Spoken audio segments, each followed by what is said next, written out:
Rob to talk us through all this.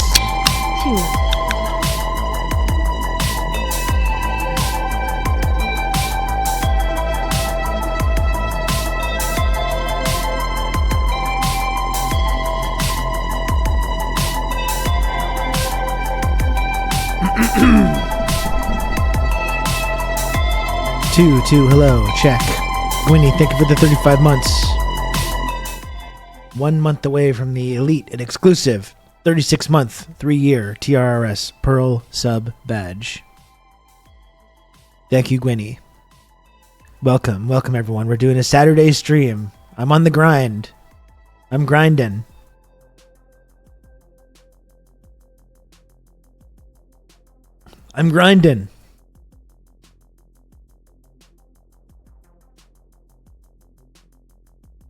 I just got a fresh case of DC. It's nice. I'd been a couple days since I had a case.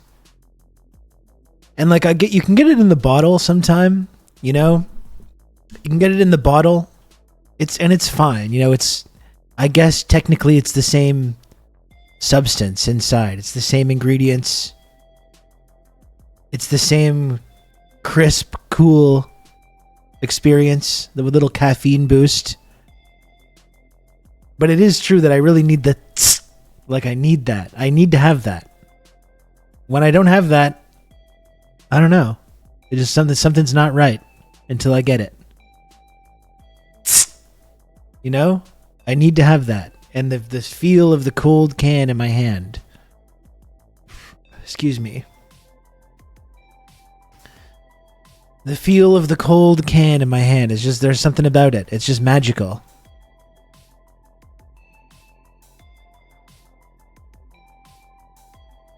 Rebuilding the streak, that's right, one who reads. And I didn't even leave you hanging for too long. Today. That's how serious I am about this shit.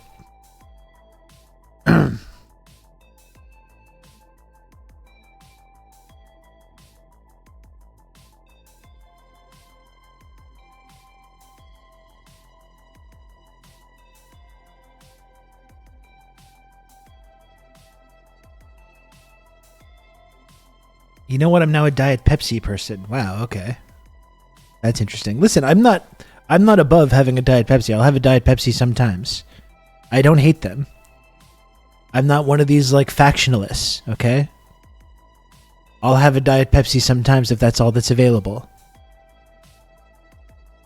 Converted, interesting. What made you convert, Prybars? What are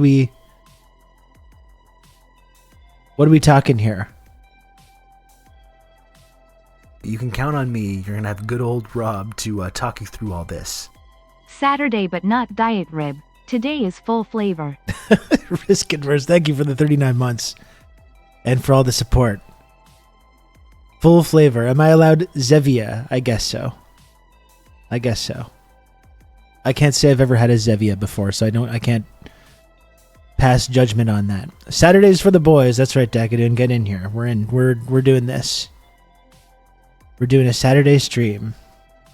It sucks. Okay, well then don't have it. You know, you're not allowed then if it sucks.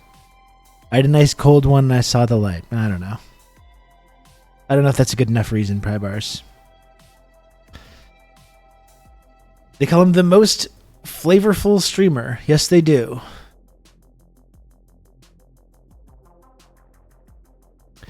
Yes, they do. Yes, they do. Give me that aspartame. Exactly. I need the aspartame, Dakadun. I'm an aspartame boy. Alright?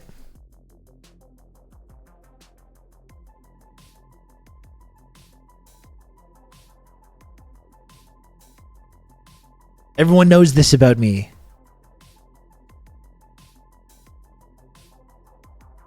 Aspartame. More like. That's right.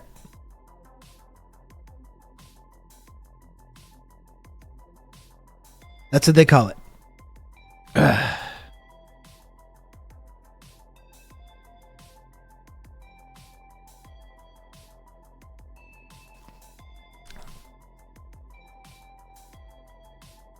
Is Pepsi okay? No, it's not. Got a real soda. I don't know. I'll have a Pepsi in a pinch if it comes down to it. It's just not my preference. That's all. It's not the preference. Hello, Sean. Doing a Saturday stream. I took a lot of time off this summer, as you know, and I got to get back on the grind here. It's SLUBTEMBER. I got to get back on the grind.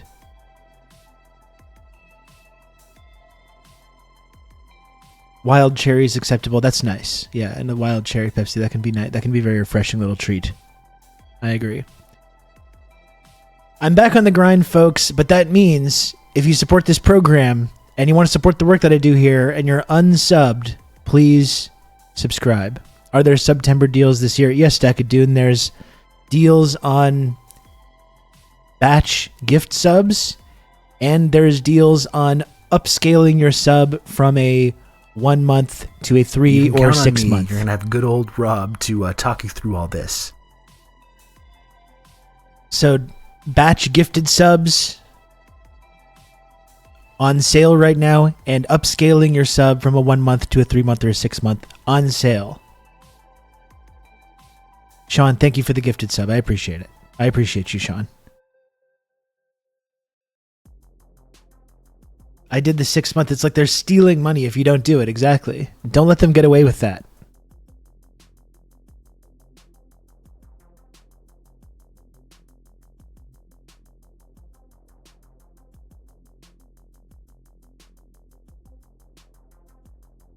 Don't let the man screw you over like that.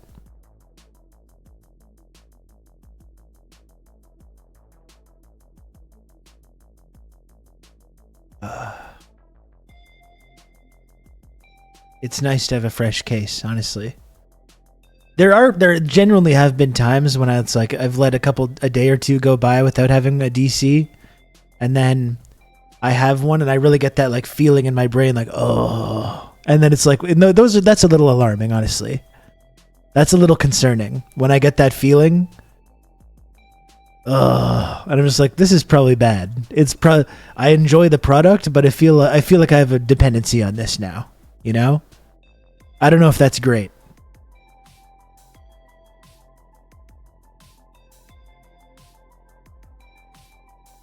Fight the man by locking into their service for 6 months. Exactly.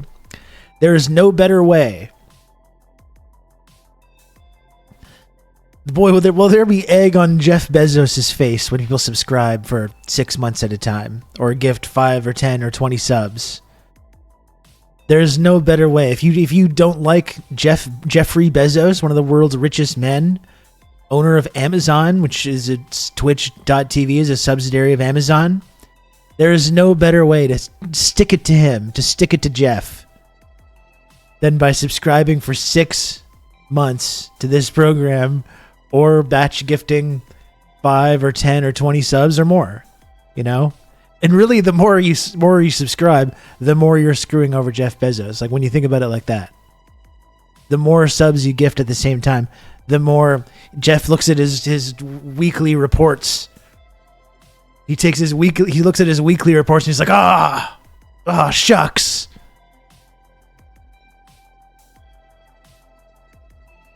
Oh, shucks. That's what he says from his mega yacht. And he's like, I have to downgrade now. I have to downgrade to a slightly smaller yacht now because of this. Because of that dastardly Rob Rousseau and his dastardly chatters.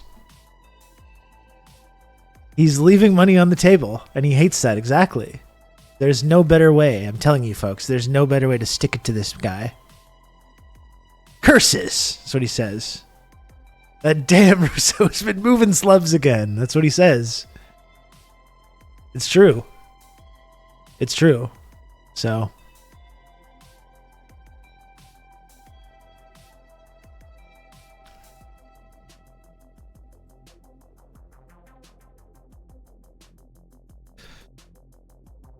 So just letting you know, folks, that's how, not only can you support me today and every other day, but you can really screw over Jeff Bezos, owner of Amazon, by subscribing for 3 to 6 months or batch gifting 5, 10, 20 subs or more.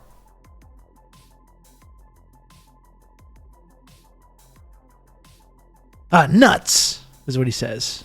You've just become an elite member there we go, of tone the box. Friendship Triangle. Tonebox, that's what I'm talking about. Tonebox, thank you for the 5 gifted subs. That's very, very kind of you. And you, boy, is Jeffrey Bezos gonna have egg on his face now? Get his ass. Don't tell him it was me. I thought it was gonna be like the lady in Game of Thrones. I want him to know it was me. I want him to know it was me.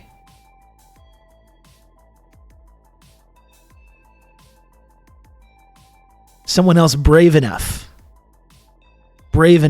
to stick it to the man in this way.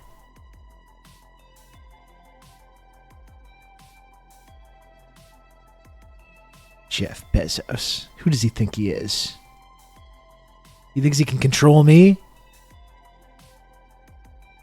He thinks he can control me? He thinks he can control us, chat? We're going to show him, all right?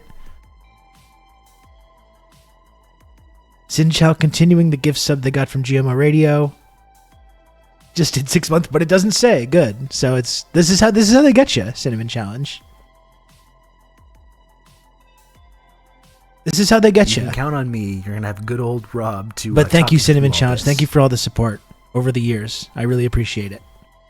44 months from Cinnamon Challenge. 44 freaking months. And thank you, Irate Lump, as well, for the 44 months. Jeez, we're really getting up there, some of these chatters. That's just like an unfathomable amount of time to me. 44 months. I just gave you my Prime sub in protest. I don't know if it went through, fucking Bezos. That's great. We're really, we're trying to stick it to the man, and they're blocking us.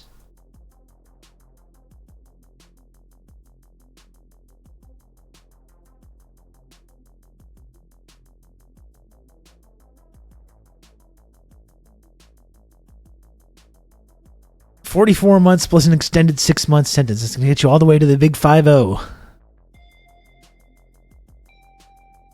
Is there a 4-year badge in the works? I guess there must be. Like, I was kind of trying to avoid it because I was just like,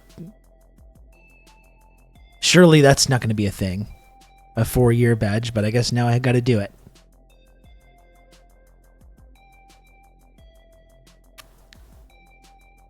I guess now I just have no choice but to do it.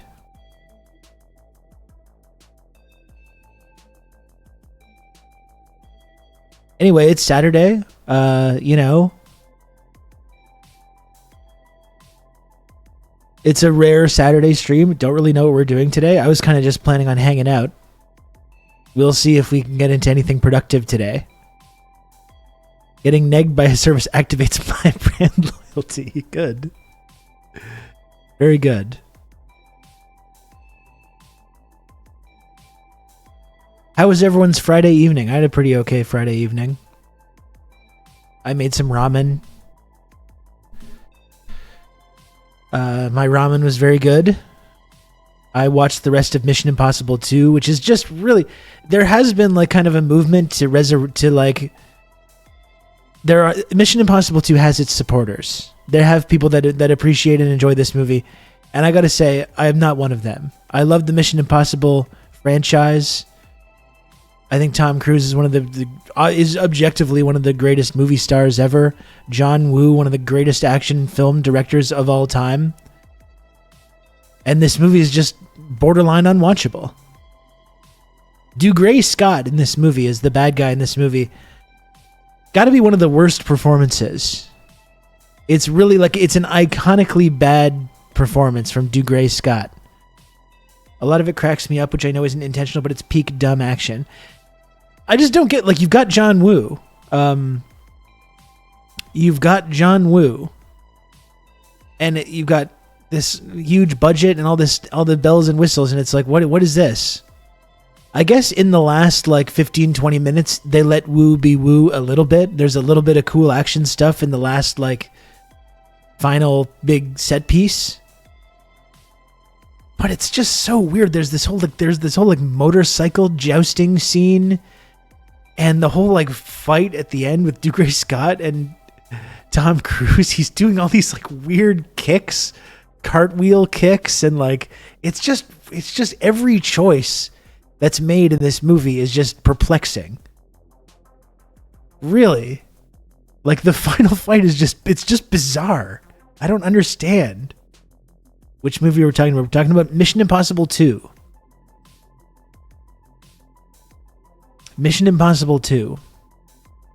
And again, I watched the De Palma one the other day, the first one, and it's just terrific. And I kind of respect that they tried to just do something completely different with the second movie, but it's just like, man, it's real bad.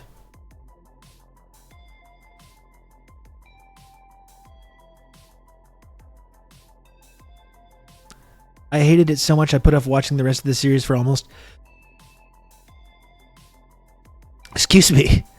I hated it so much I put off watching the rest of the series for almost a decade. Yeah, it almost killed off the whole franchise.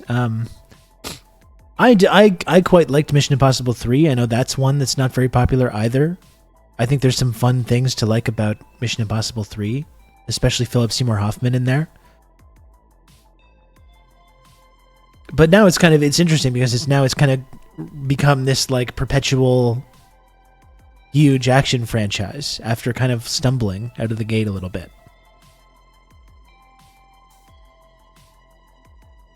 Met the twins' teacher yesterday. They start school next week, and I'm not fucking ready. I've also been raising little communists, so I can't wait for parent-teacher conferences where the teacher is concerned about their interest in Fidel Castro.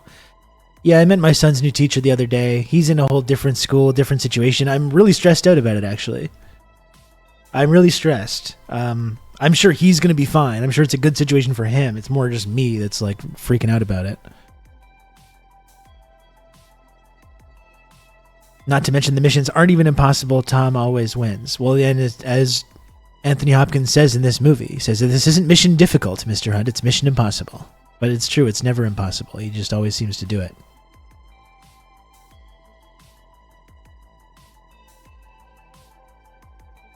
And in Mission Impossible 2, he's got the hair. He's got this like perfect like coif the whole time, even when he's doing all this crazy action stuff.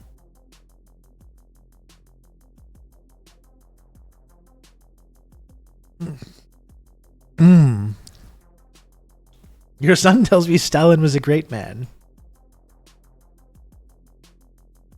Just teach your kids whenever someone says that Stalin shot their grandfather. Say, well, he deserved it.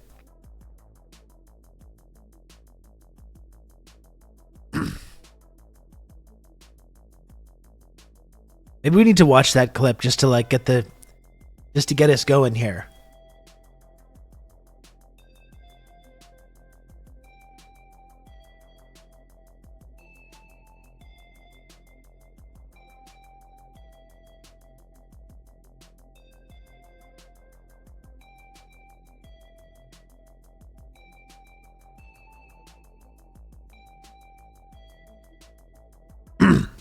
It may be necessary. I'm freaking out about it too. We put the twins in different classrooms. Big step for everyone. Change is always difficult.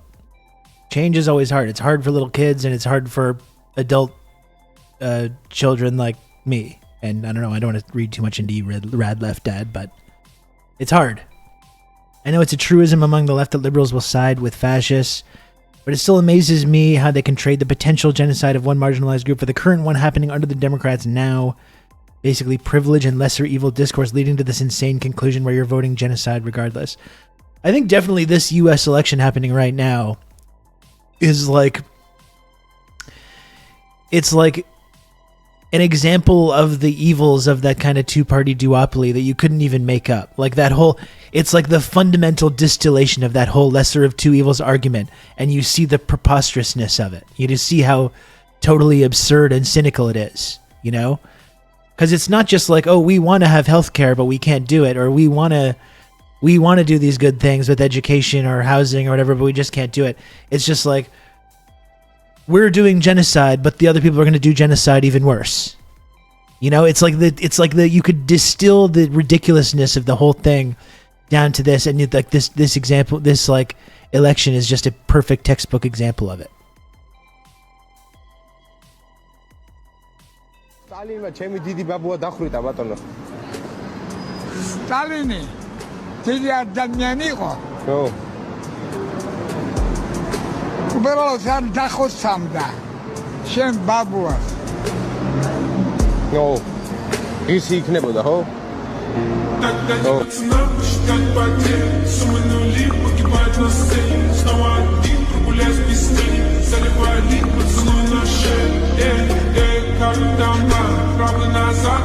Man, that just never gets old.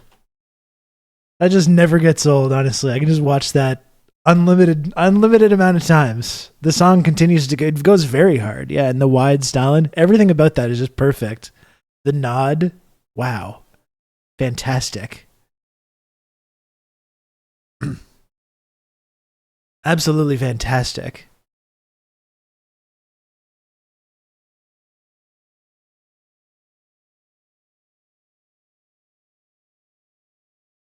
Zero Fs were given that day. It's true, only fact. It's very true.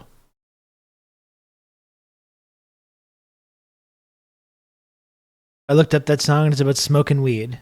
Hell yeah, brother. I've been feeling pretty dang worn out lately. The anger and despair at this stuff has been a bit much. I know personal stuff is screwing with me too. Yeah, I mean, it's hard when you're getting it from both angles. That doesn't make anything easier. I have a lot going in my life that I'm really happy and excited about. That's the weird thing. It's the weird disconnect right now. You know, it's like being pulled in two totally different directions at the same time.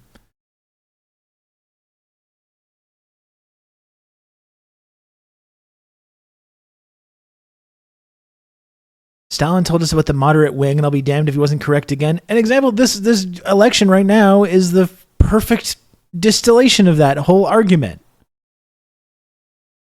The moderate wing of fascism. It's like you're being asked to, in America, you're being asked to vote for the moderate wing of fascism right now. And they're like, you feel joy. You will feel joy about this.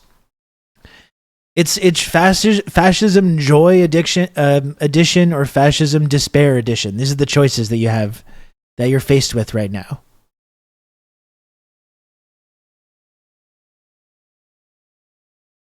It's so fucking depressing.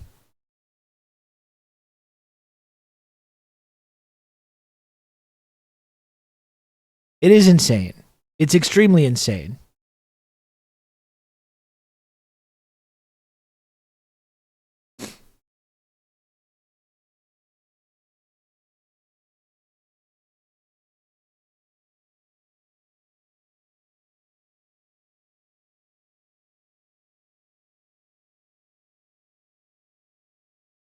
They will betray you. It's almost like we have a whole legacy of people that have like written down their observations about how these different ideologies work against one another and how all this shit works, and they've written it down, and all we have to do is just open up the books and look at it and be like, oh, okay, that actually makes a lot of sense.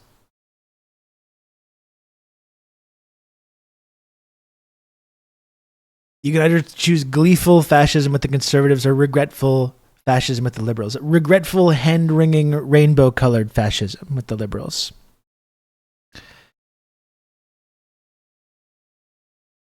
It's Weekend Rob. That's right, Husker. Weekend Rob.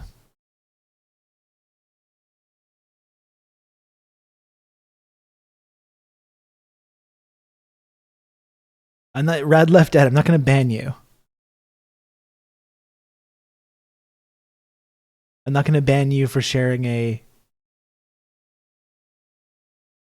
clip. But yeah, it is. This is joyful fascism.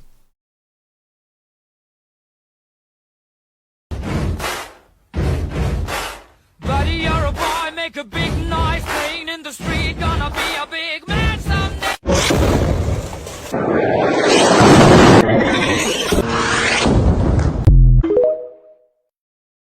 And the very first comment says AOC is against this war. False advertisement. Trump is behind all these wars. Okay.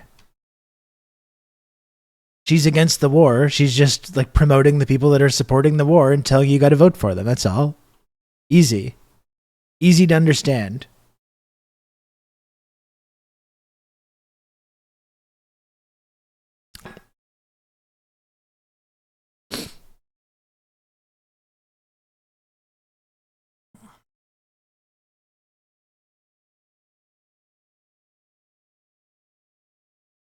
against the war, but in favor of the warriors, in favor of the people that are arming and funding the war. That was the insane thing about that clip we looked at yesterday when she's like, Trump's saying he's going to go here and finish the job of a genocide. So acknowledging that a genocide is happening, acknowledging that her party are the ones that have been funding this genocide and supporting it, and then being like, but you have to support that because of like trans kids and stuff. That's where that mentality gets you.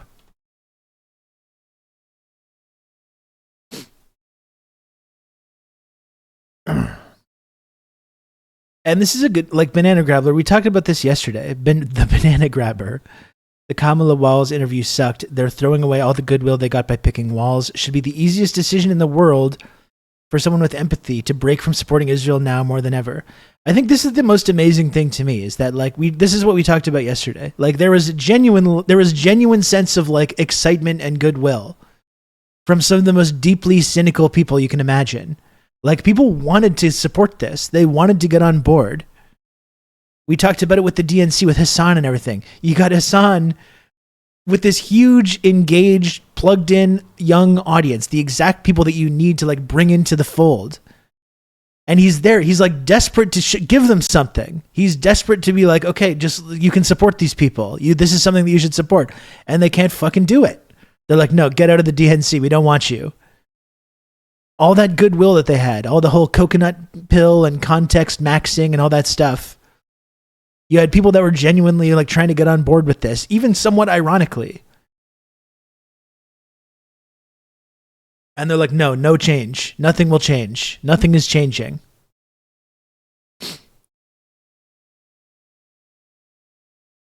And it's like we say, should be the easiest decision in the world for someone with empathy. And it's like I've been saying over and over, it's not even that it's like the morally correct decision, which it obviously it is. The polling, look at the polling. Huge majorities of Democrats and a lot of Republicans support cutting off arms sales to Israel. This is not some like radical progressive left thing, or there's some kind of like online lefty shit poster thing. This is like hugely popular. This is the kind of stuff usually when you see these kind of numbers in polling, it's like they're waiting for the shit to tick above 51% to support something. This is like huge majorities. Like, I don't see what the problem is. What's going on? And like I've been saying, this is exactly what gives people fucked up ideas about the relationship between Israel and the United States.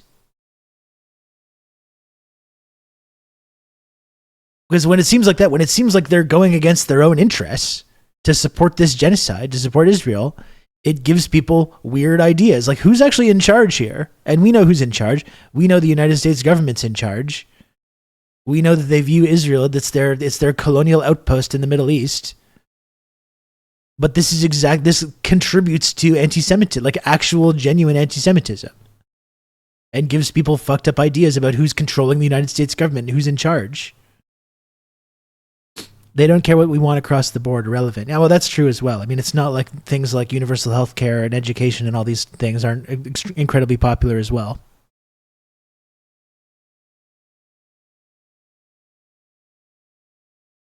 Normal people are actually against genocide. It's so weird. It's like with the Vietnam War. Like when you started seeing images of the news and all these like American kids coming back in body bags and all the carnage going on and Me Lai and all this stuff, people wanted out very justifiably.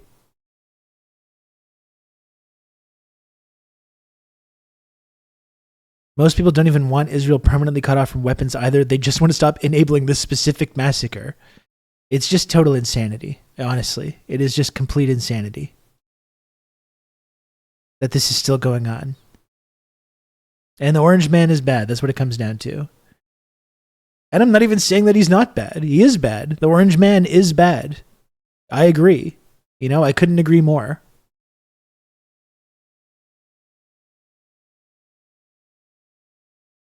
But they're actually jeopardizing their own chances to defeat the orange man by not doing this thing, which is both morally correct and politically popular, especially in important states like Michigan.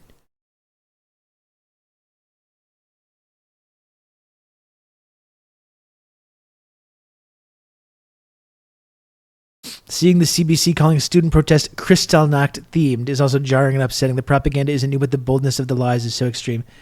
It is honestly so insane, Sean. Like, and this is not new. This is not just the National Post. Like, this is Joe Biden was talking about these like student encampments and talking about those. Oh, it's like Weimar Germany. The climate of anti-Semitism because of these student encampments of students that are being like divest from Israel. They're mass murdering little kids. They're killing tens of thousands of people, and you have the president of the United States being like, these are basically Nazis. These students. So this is not. It's not even some like niche right-wing viewpoint that's just being broadcast in the National Post. This is like a widespread viewpoint. This obsession with the climate of anti-Semitism because people are very rightfully and justifiably horrified and disgusted by what Israel is doing and want it to stop. And I feel like our ruling classes are so used to, they're so used to that working, that strategy working of deploying these accusations of anti-Semitism in this way. And the contradiction between what Israel is doing versus these accusations is so glaring and so jarring, and no one's buying it anymore. And all they can do is just triple down. Mondo Michel, thanks for the 972. Thank you, Mondo Michel. I really appreciate that. And if anyone else wants to support the work that I do by either subscribing, it is September, batch gift subs on sale, upscaling your subscription from 1 month to 3 or 6 month on sale right now. Also, tips, very, very helpful as well. If you want to send a tip, always very much appreciate those.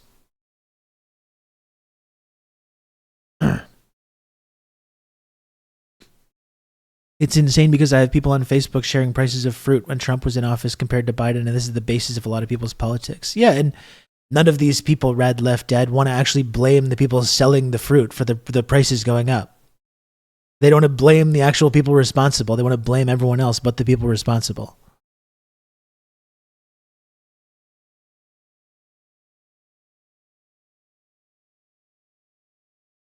It's not even like the bar for what they need to do is high. Even vocal support of an arms embargo would be enough for a good portion of uncommitted voters in swing states. No. I mean, this is the insane thing. We talked about the DNC. It's like you can't even have make the cursory effort to just have like a totally non-controversial Palestinian speaker speak at the DNC, which would probably generate a lot of goodwill with no actual action behind it. And they're like, no, still no. Still no. You still can't. The Kroger CEO literally admitted they've just been raising prices because they can. Of course they can. And when you do something about that, it's a little thing called communism. The 9.72 is what I got from some BetterHelp class action lawsuit because I was subscribed like 5 years ago. TRRS, much better for mental health than that ever was. Well, I'm glad to hear that, Mondo Michel. It's been good for my mental health as well, honestly, throughout the last 10 months and really throughout the last 4 years that I've been doing this.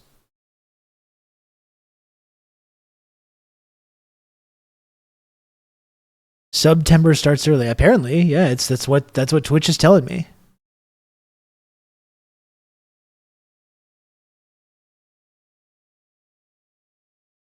Man, I was kind of planning on just like logging on and talking about movies and like chit-chatting. I wasn't really planning on hooting and hollering about all this today, but it's like people are just getting me all riled up already.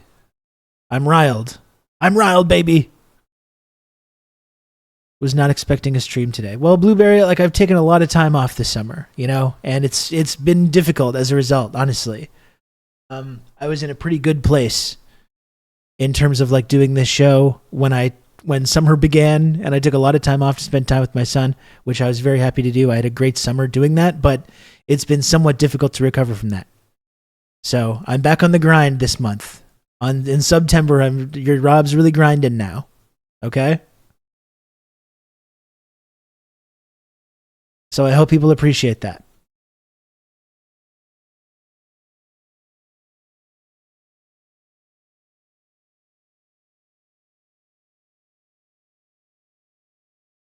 Okay, so all month, 25% off 1 month plus 3 month subs, 30% off 6 month subs.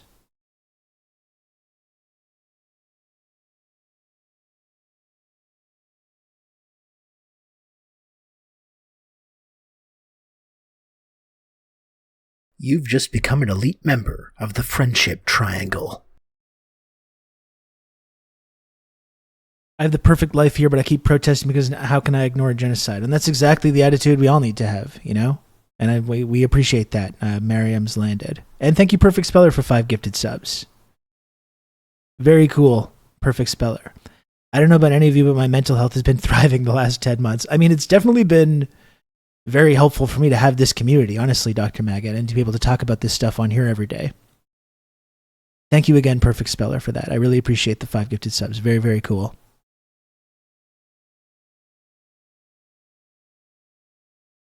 It's really true. It's like it's a funny time for me, honestly, because my mental health is simultaneously as good and as bad as it's ever been. Like literally at the same time. That's really something. That's a really interesting experience for me.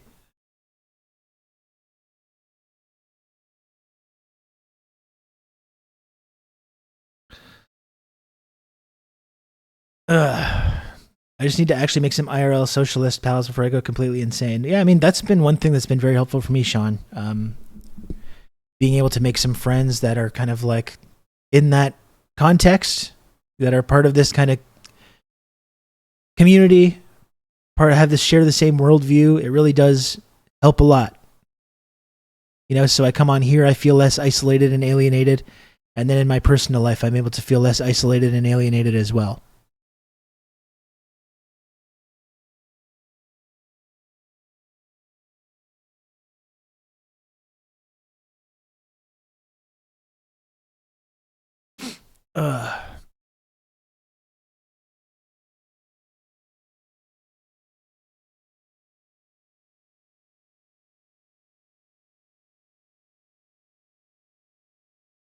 What are we doing? Are we just chatting about this today? I thought it was going to be kind of a lighthearted Saturday thing. We're going to talk about movies and TV and whacking off and everything. We can do this too. I mean, I can hoot and holler about this as well.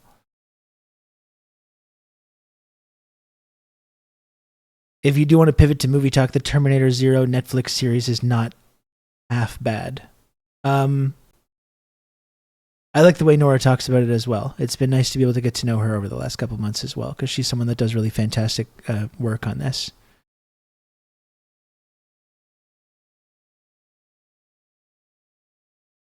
That's right, Crackety Crack. I said whacking off this time. I'm trying to mix it up.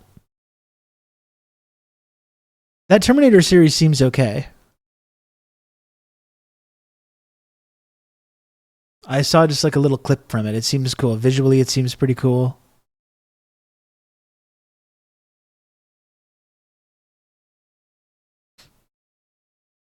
I just watched T2 the other day too, though, and it's just so perfect. It's just so great.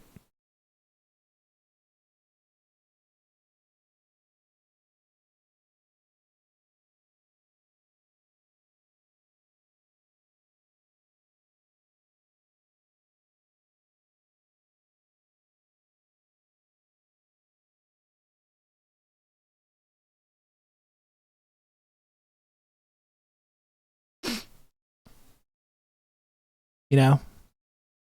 In fact, I had quite a lovely day last weekend watching T2 with somebody that I kind of happened to like a little bit.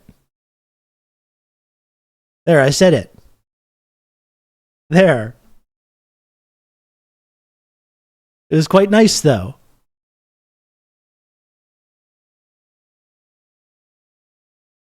Oh boy, I'm blushing. It's really interesting because it's set in Japan and there's no Sarah John Connor. I think the first story told in that setting, not just redoing the original story to some degree. Yeah, I mean, it seems interesting. Like they're just doing something totally different and staying away from that whole like timeline and storyline and everything like that.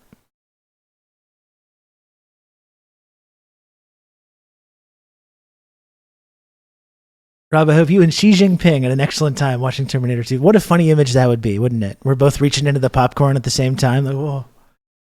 A little moment of electricity, you know? You weren't supposed to tell them we were together. Well, I'm sorry, Blueberry. We're doing a hard launch here. We're doing a hard launch. I went to see that trap movie with Josh Hartnett in the theater because it was free. How was that Cinnamon Challenge? I like that Josh Hartnett is having a little bit of a comeback. I like that.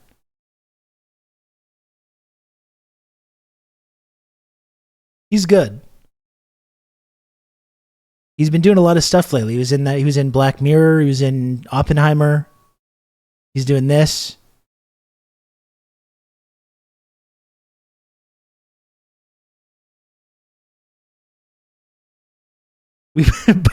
We're both reaching into the Donghua Jinglong glycine. Exactly. That awkward moment. Like Lady and the Tramp is slurping down the glycine.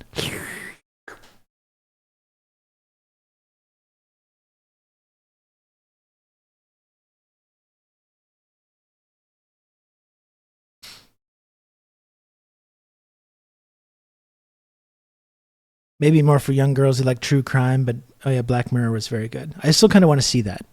I want to see that one.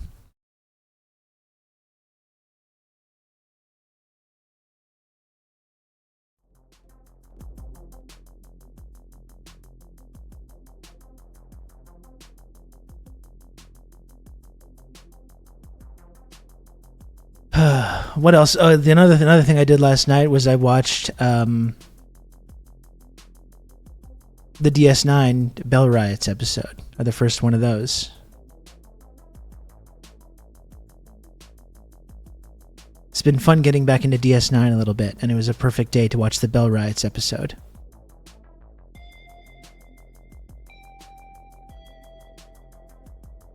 I need to just do a series rewatch. Yeah, it's a big commitment, but it is worthwhile. I mean, there's probably ways you can do it with like an all killer no filler rewatch. I'm sure someone has like outlined a good DS9 schedule for doing the all killer no filler DS9 rewatch. I'm telling you, you got to watch Duet though. Duet is just slams. Any thoughts on Shogun? Loved it. Loved Shogun.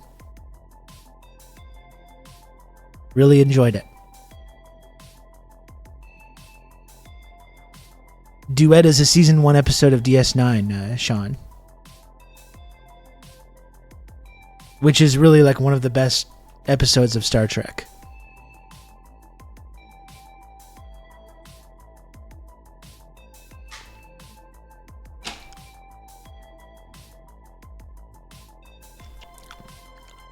Thoughts on Three Ninjas? It was funny how being a ninja became such a big thing in the 90s because of Ninja Turtles. If you were like 11, 12 in the early mid-90s, there was nothing you wanted more than to become a ninja and to study the ancient art of ninjutsu.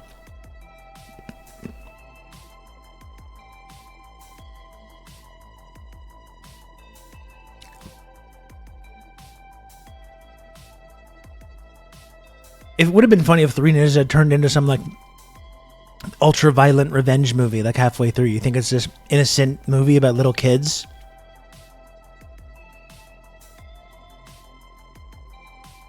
And they just take violent, bloody revenge? Slicing off people's arms and stuff? But it was just like Taekwondo. Yeah, it's not the same thing. Ninjutsu and living in sewers. We all wanted to go down into the sewer. We know there's some kind of cool hideout down there. You get some old arcade cabinets. Get down in the sewer with your bros doing martial arts. Skating around. Eating pizza, fighting bad guys. Oh boy. That was that's what we all wanted. That's the lifestyle we all wanted. I remember enjoying the Sidekicks movie with Chuck Norris in the 90s. I love Sidekicks. Yeah, Sidekicks is great.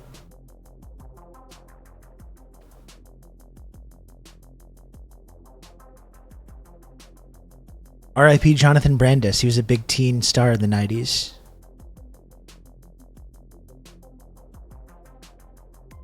Home Alone is a body horror movie, and I'm not afraid to admit it. I mean, Home Alone, I think, is actually an incredible movie because it's really just like it totally shifts gears in the final 30 minutes.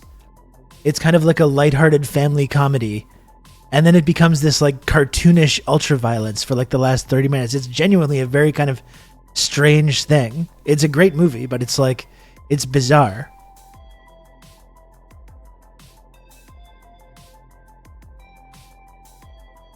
It would have been, Home Alone would have been funny to include like realistic injuries. You know, if you included realistic injuries in Home Alone, and by the end of the movie, Harry and Marv, they're all fucked up. Even in Home Alone 2, he throws one brick off the roof, just caves Marv's head in instantly, horrifyingly, his brain splattered all over the pavement. Harry's like, oh, what the fuck? Just horrifying, you know? Or when Joe Pesci gets his head burned, exactly, yeah. That would cause serious damage. That would cause absolutely serious damage to the scalp. Just burn off the entire top layer of your skull. The kid goes to jail at the end for murder. It's like, we can't even try you as a minor. Like, this is so... There's like an intentionality behind this violence that we can't ignore here. We're not safe having you like going to school and on the streets and stuff like that. Like, this is way too far. This is way overboard. Premeditated prankery. Literally, all you had to do is just, like, leave the house. They would have just gone in and stolen the electronics. You not only killed these people, you took a sadistic kind of sick pleasure in it, didn't you?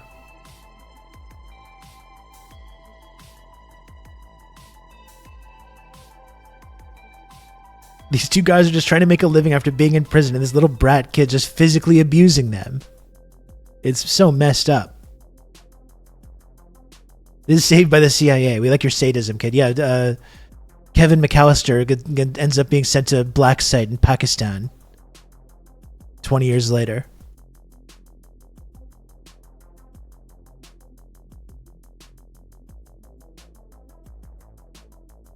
I have a particular set of skills. Kevin McAllister becomes a dedicated practitioner of Operation Phoenix.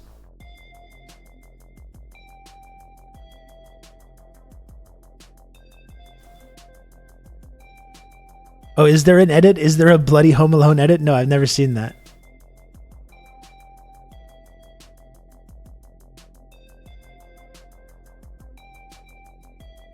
It's why 3 is about spies. I can't see. I haven't seen the non Macaulay Culkin ones. CIA torture chamber just swinging paint cans around. Jesus. 3 is badass. Okay, it's interesting.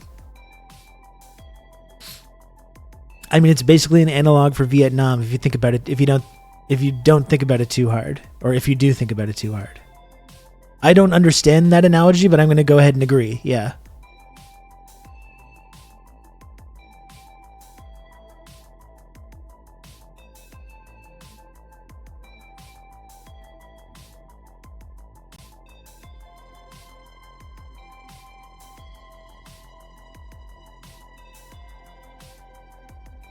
Just watch the original Deadly Games Dial Code Santa Claus, 1989. I can't say I've seen that one.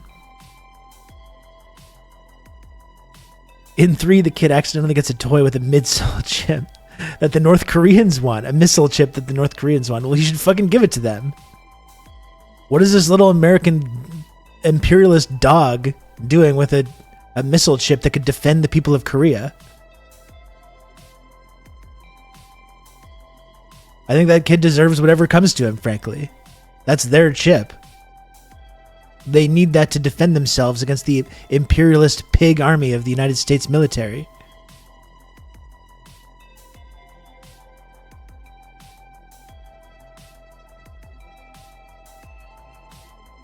Swinging paint cans, every doorknob is scalding hot. You inexplicably get shocked every 30 seconds. Hey, you're just walking you through one of these fake houses filled with booby traps.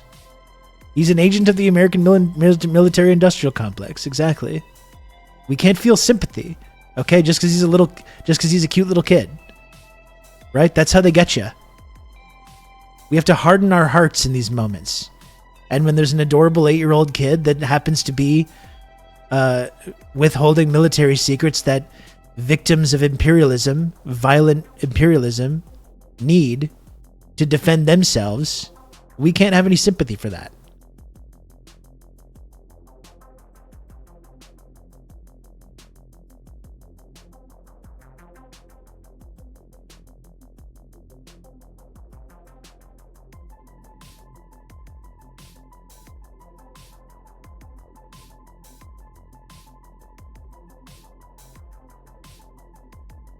That 8-year-old is an imperialist dog. That's what I'm saying.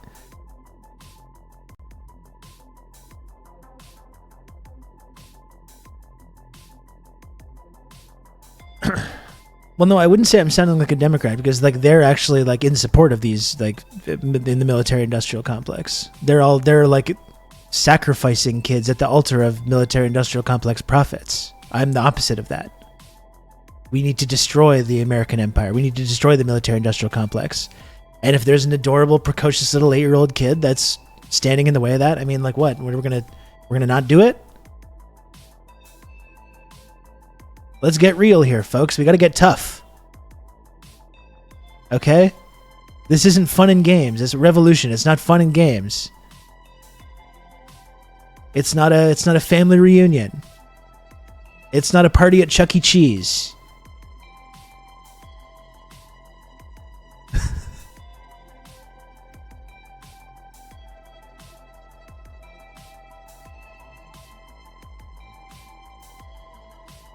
I don't think we had Chuck E. Cheese in Canada. Did anyone ever go to that? I don't. Maybe we did have them. I certainly have never been to a Chuck E. Cheese before. Was that a fun 90s thing to do?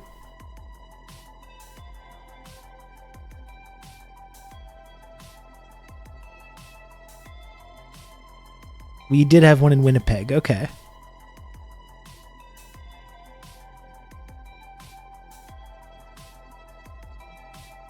What was it? It's just like pizza and arcade games and stuff and like animatronic animals like singing and dancing. Is that it? Hugh John Candy clip, American imperialist dogs. What is the John Candy clip where he talks about American imperialist dogs? That sounds fantastic. I had my birthday party there 3 years in a row. Hell yeah. I love that for you. This is some guy, Rob Russo, some leftist based in Canada. I was turned on to this sick individual, and I found this. Dumb Plank. Thank you for the raid. Thanks for the raid, Dumb Plank. I appreciate it.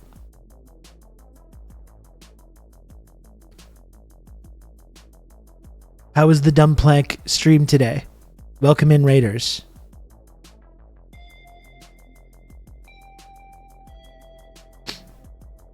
I remember eating pizza and watching these weird robotic rats play music. We must return.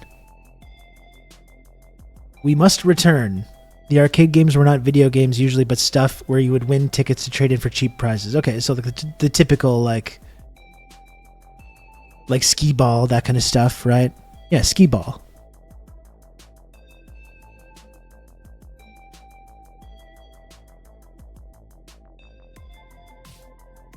They even took away the maze playground. I think there was a maze playground? That sounds fun.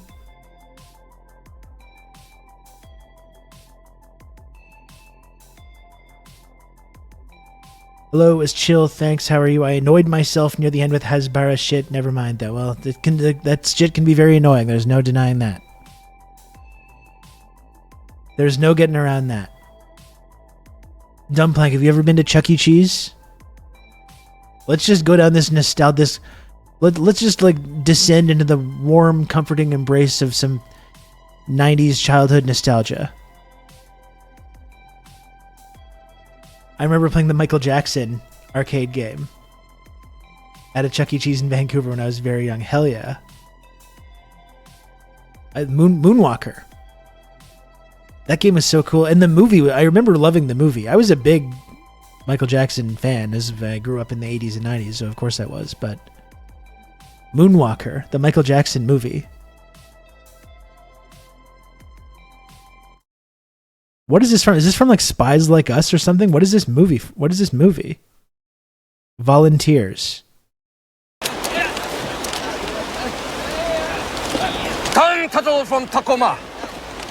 Do you know where you are? My guess is I'm in the clutches of the angry Pink Menace. I am Savannah. We will be spending much time together. You'll get nothing from me but my scorn. Tom, this is the People's Army. From here we strike out and bring hope to the oppressed. The oppressed who are still slaves to running dog, foul-breathed, capitalist vermin like yourself. We exist only to spread the word. Tom Tuttle from Tacoma. You will be brainwashed. Me? America's son? Ha! That will be a challenge.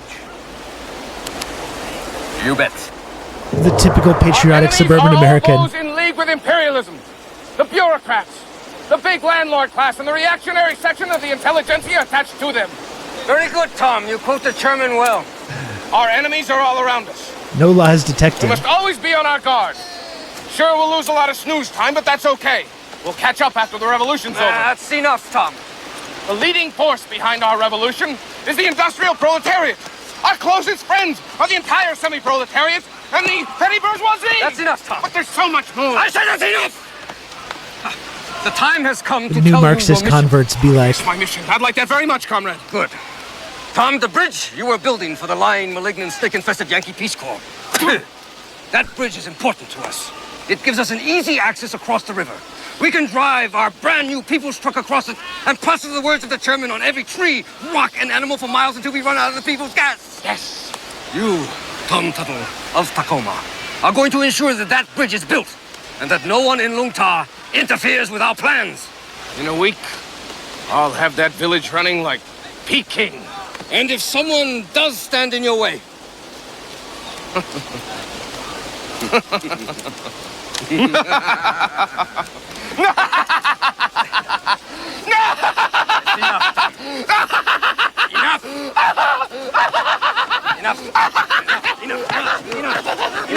I've never seen this. Yes. Well, I'm back. Did you miss me? Oh my God, where'd you go? We thought you were dead. Are you all right? Me? I'm okay. I'm A-okay. I'm Jim Dandy. A#1, that's me. Got a little lost, that's all. Took the opportunity to give myself a jungle survival course. As all. I want to hear him spouting more anti-imperialist propaganda. Is there more of that? I've never seen this movie. If you're looking for a wife, the bears and the birds, tell Clifton Flowers. Who goes there? Who goes there? It's Lawrence. It's me, it's Lawrence. What are you doing here? Guarding my bridge, that's all. Well, can we pry you away from it for just an hour? He was spitting facts there for a little while. He was spitting some real facts. The Polka King of the Midwest, that's right.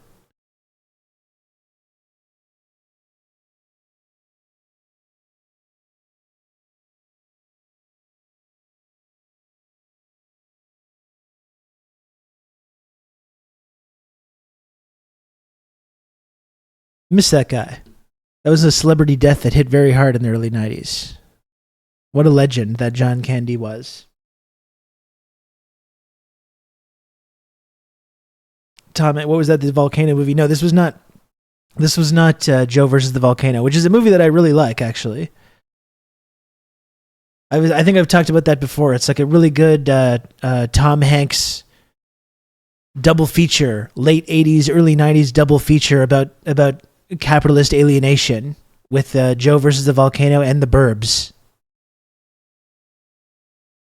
It would be a really good Tom Hanks double feature for both of those. Yeah, the work part, seriously, catalepsy, the depiction of like his job in Joe versus the Volcano is one of the most grim, horrifying examples on film of like how brutal and alienating and soul destroying it is to try and exist in that kind of system. It's so it's like hard to watch.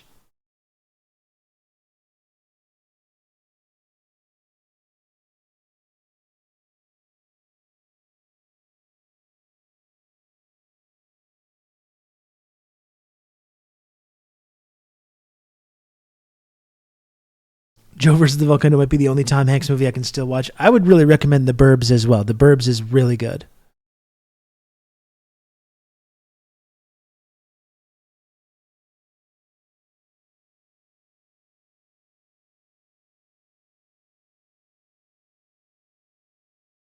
The Burbs is very good. You know, I haven't watched Forrest Gump probably since the 90s as well. It would be kind of interesting just to go back and look at that through the prism of like boomer nostalgia propaganda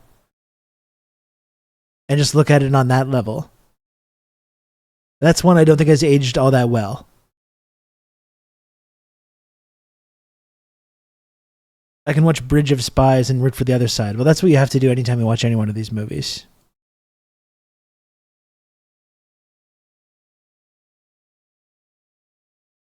If you haven't looked up the plot of the second Forrest Gump book, I highly recommend. It's an insane read. I think the only thing I remember that is that he like invents new Coke or something. Doesn't Forrest Gump invent new Coke? He maybe goes to space. I remember reading about it when when the film was popular.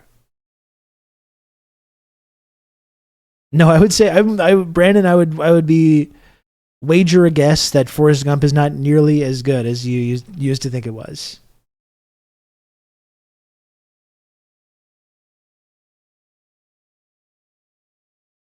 But I think it would be an interesting example to watch as an example of that exact kind of like boomer propaganda.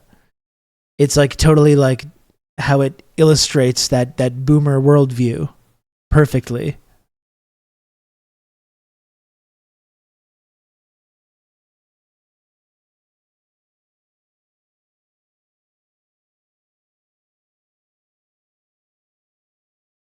He does Iran-Contra, crashes the Exxon Valdez, meets Tom Hanks while he's filming Big, is in Desert Storm, and captures Saddam Hussein. Interesting. Okay. That's, I did not expect any of that, I gotta say. I did not expect any of those plot points.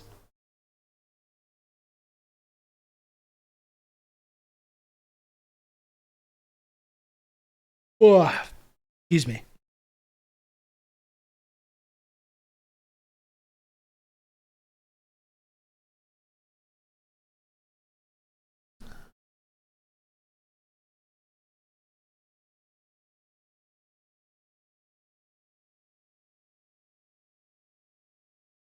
Look at how grim this is. It's so bad. I know he can get the job, but can he do the job? Featuring character actor legend Dan Hedaya as well. Look at the lighting. Harry, but can he do the job? I know he can get the job, but can he do the job? I'm not arguing that. I'm not arguing that with you. I'm not arguing that with you. I'm not arguing that with you, Harry. Harry. Yeah, Harry, but can he do the job? I know he can get the job, but can he do the job? I'm not arguing that with you. Harry, I am not arguing that with you. Who said that? Oh, I didn't say that. It's just painful to look at. If I said that, I would have been wrong. Maybe. I'm not arguing that with you. Yeah, Harry. Another thing, too, Dan Hedaya, he's literally just always looked like this. You can look at Dan Hedaya in any era, in the early 80s, mid-80s, the late 80s, 90s, 2000s. He's never not looked like this. Dan Hedaya has always looked like this forever. You can count on me. You're going to have good old Rob to talk you through all this. He is one of the Hello, all-time Rob. guys. Hello, Squatch. And hello, Carrier Wave. It's nice to see you. It's been a while. One of the all-time guys, Dan Hedaya. Exactly. He has never not looked like that. Doing that with you. Yeah, Harry. How's it going, Squatch? I And know thanks, he can get the Squatch. job. Thanks for the 41 months resub at tier 2, and for all the support, Squatch Drew. Thank you. I hope you're doing good. But can he do the job? I'm not arguing that with you. I am not arguing that with you. I am not arguing that with you. You can count on me. good old Who told you that? talk you through all this. No. Squatcher, thanks for gifting yourself to our friend Carrier Wave. Me. What? Maybe. Corporate accounts, Nina speaking. Just a moment. It's true, but I think Office Space does like it depicts that kind of alienation, but it doesn't make you actively want to die. Like you watch this scene, and not only do you understand completely why Tom Hanks's character wants to die, but it's like you want to die just looking at it. Maybe. Maybe. What's this? Okay.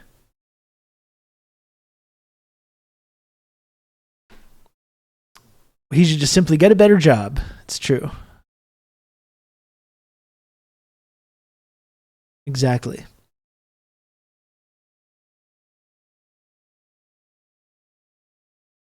And that's what the whole movie's about, though. It's about how death is like a preferable alternative to living like that.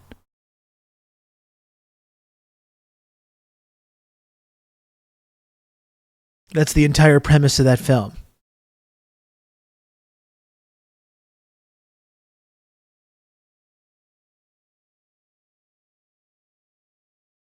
I do love his hair, though, in that film. That's good.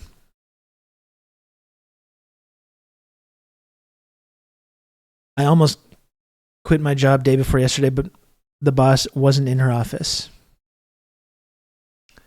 I don't know what to advise on that. It's a hard decision. It's a hard thing to have to do.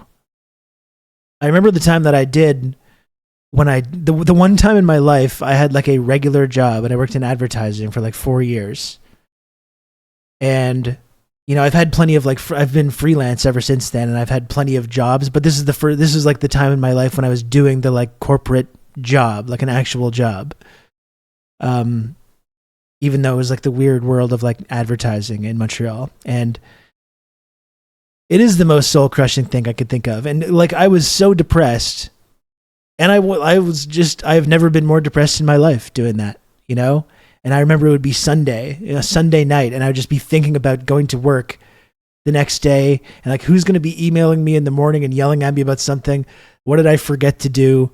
This is just like I just filled with dread like every single day, and I became so depressed that I just was basically not functional.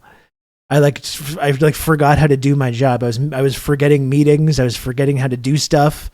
I was always getting in trouble. Everyone was always getting mad at me. And I got fired. And oh boy, when I did get fired, I was just like, what a relief. Oh my gosh. It was such a relief. And it was a shitty feeling to get fired. You feel stupid and it's kind of embarrassing, but it's just like, oh my God, it was like this great weight had been lifted off my shoulders. And it was right before Christmas. And then after Christmas break, on the day that I was supposed to go back to work, I was just like in my apartment and I was just like, man, this is wonderful. It's like we're not supposed to be living like that, you know? We're not supposed to be living like this when every single day just makes you want to fucking die. When you'd rather die than go to another day at your like job. And this is a job that do everything to try and make it like cool and fun. And there was like, you know, there was like a breakfast thing when you got there and coffee, and it's like, oh, we're cool advertising, and it's like we're gonna go party. We're going to go on these weekend retreats and everyone's going to be drinking and dancing and doing that stuff. It's like doing everything to make it so it's like you want to be there and it's fun and cool and it's like your family. And I was just like, I fucking can't do this. I'm going to die. I just want to kill myself. You know? You have to be a real freak to enjoy advertising jobs. That was my thing, is that I didn't come from that background. I just kind of stumbled into it. I didn't study advertising. I didn't come from that world. I wasn't part of that. And I was surrounded by people that I felt like had bought in to it, that had like studied in school to like be in that position, and people that were all about that kind of like the lifestyle part of it. And I was just looking around going like, what the fuck?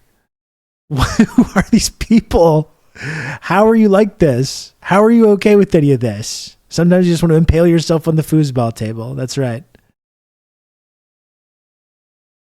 It's not normal. It's not normal to feel that way. And like, listen, I like the work that I do now. I think it's fantastic and I love it. I'm stressed and depressed about all kinds of other things, you know? I don't have the security and the safety and the benefits and the things like that you get from a real job. I love the work that I do. I love being able to hang out with you folks. I love doing that. but I'm stressed and depressed about all kinds of other stuff. This is the trade-off that you do when you go freelance and you decide to become a professional internet guy. I didn't sign up for this shit. Thanks, guy who's just wanting to pay the bills. Fuck, I hated that. And this whole thing, Squatch, of just like this is like your family. Like, why on Friday? Why are you leaving at 5 o'clock on Friday? Like, you're supposed to be here. You're supposed to be working at this stuff. You're supposed to want to be here, working with your family, working on these big projects. And I was just like, at 4:59, I am standing up and I'm leaving every single day. No, I don't want to go to the after party. The after work happy hour. No, I don't want to go on the weekend retreat. No, I don't want to do any of this shit. I would like to go sit at my desk and do whatever I have to do in the most half-assed way possible for 8 hours. And then at 4:59, I'm getting up and I'm leaving. Goodbye. And you're made to feel like weird for that, you know?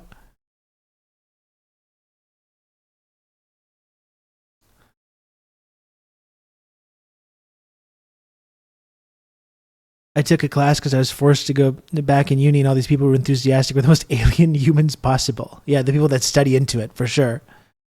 Absolutely. People who can't make friends and relationships with others outside of work. Yeah, or just like, you don't have that. Like, God, that was the last thing I wanted to do, is be spending more time with those people. And I'm sure many of them are very nice. You know, it's not like there's nothing wrong with them, but I was just like, I don't know. No, thank you. Non-service industry people are embarrassing as fuck to go out with anyways. Yeah, and you had all like the partners and like the owners of the company like doing shots with people and like pouring drinks into like interns' mouths and stuff. It was really not good. Like, honestly, it was really, from like a HR standpoint, was really a bad and toxic situation. And I was just like, get me the fuck out of here. They work in advertising. There's something wrong with them. And I would just be like, I would be so stressed. Every night, so stressed about like, and then I would think about it objectively, and it's just like, I'm so stressed about like a fucking picture of like a cheeseburger right now, and that it's not like color graded properly. I'm stressed out because I'm trying to think of like stupid social media slogans for like a Scotch company. Like, this is what I feel all twisted up into a knot inside about. You know, this is why I'm feeling like totally suicidal and like I'd rather die than continue another day doing this, because of this extremely dumb, stupid bullshit that literally, not only does it not matter, it literally makes society worse and makes everyone's lives worse. It's actively bad. It's actively harmful. The burger's not glistening. God damn. I'm still not over the trauma of working in that environment.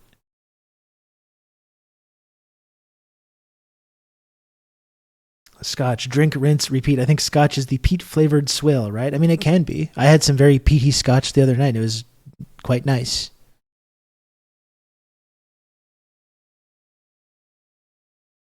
I had to come up with this, like, fucking asinine, like the wise guy at the end of the bar, some, like, asinine, like, pseudo-intellectual nuggets that I could dispense on social media.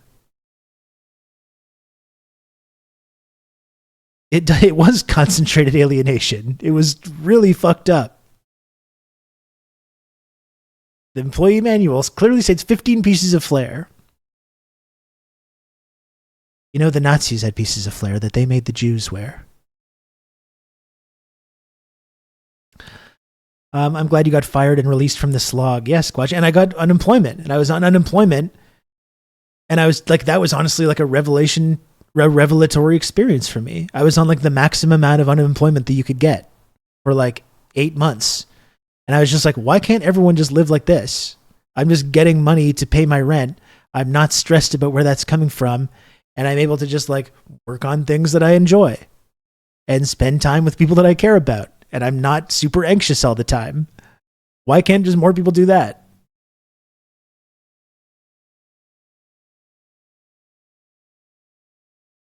Did you have to do social media coverage of live events too? The job kills souls. Not really as much that. It was like being a community manager for big brands. So like managing Facebook pages for like big brands. And it was just awful. It was awful. I think of Milton muttering, "Okay, but I could shit the building on fire all the time." That's what it does to you. That's what working in that world does for you. Greed and meeting expectations of others. I feel like over a decade has gone by, so I don't feel like I can get in trouble for this. Let's just say one of my clients, when I was working in advertising, was for a major coffee technology producer that produces a kind of coffee maker where you insert little pods into the coffee maker to make your cup of coffee, which is incredibly environmentally harmful. And they released a new version of their machine. I'm not naming the specific product. There's numerous different companies that make a similar kind of product to that. Okay, so I'm not naming any specific company or brand. There's lots of different versions of this kind of technology out there. And what company does he work for again? A major one. And they released a new version of their product because in the first version, people were able to buy reusable little pods, or you could buy off-brand pods, you know? You could, like, it wasn't just that company, because that company that I'm talking about didn't make money on the coffee machines. They made money from the pods. Okay, that was how they turned a profit. And those initial machines, you could buy pods from wherever. You could buy pods from all kinds of different companies. And you could buy reusable pods that you could just fill with your own coffee, make your cup, wash it out, which is environmentally conscious as well.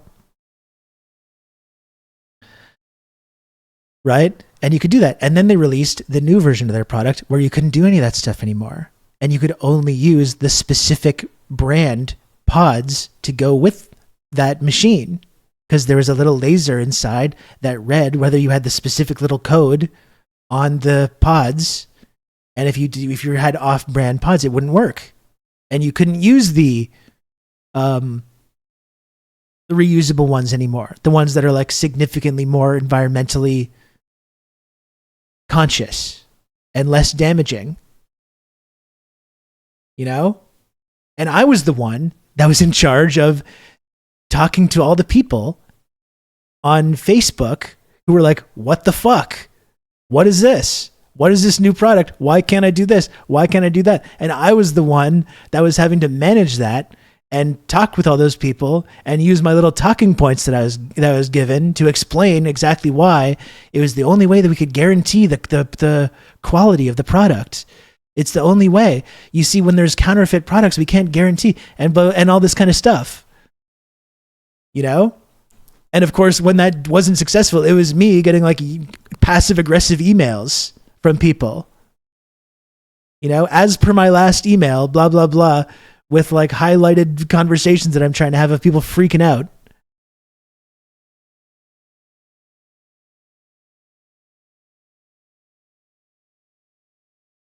You know?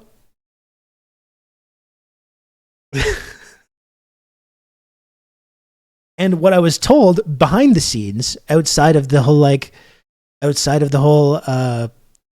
you know, talking points that I was given to talk to the consumers, I, like Cinnamon Challenge said a few minutes ago, it was exactly like printer cartridges. It was like, no, we don't make money from the other cartridges, so we're doing it like this, so you can only use our specific kind. That's how we make money. Like, that was explicitly told to me. But I had to then manage all the expectations of these consumers that were used to these machines working a certain way.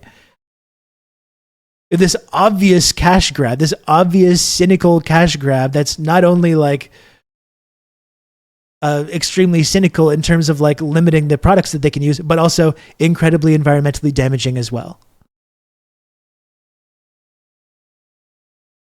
Anyway, not naming, like, I'm not saying what company that was. There's numerous companies that use this kind of technology, but that's the kind of stuff that I was doing. This is around 10 years ago. 10 years ago is when I was just ending. I've been freelance for like 10 years. But this is the kind of shit that I was doing in advertising for like 3.5 years. And I wanted to fucking die every day. Every day. I longed for the sweet release of death doing this. And again, it's in this office with like the cool art on the walls and the fun parties and the happy hours and the whatever. And I was just like, holy shit, I hate myself. I cannot do this. And that's the thing. I eventually just became so depressed that I couldn't do it anymore. And I literally just got fired. Because I just continually fucked shit up.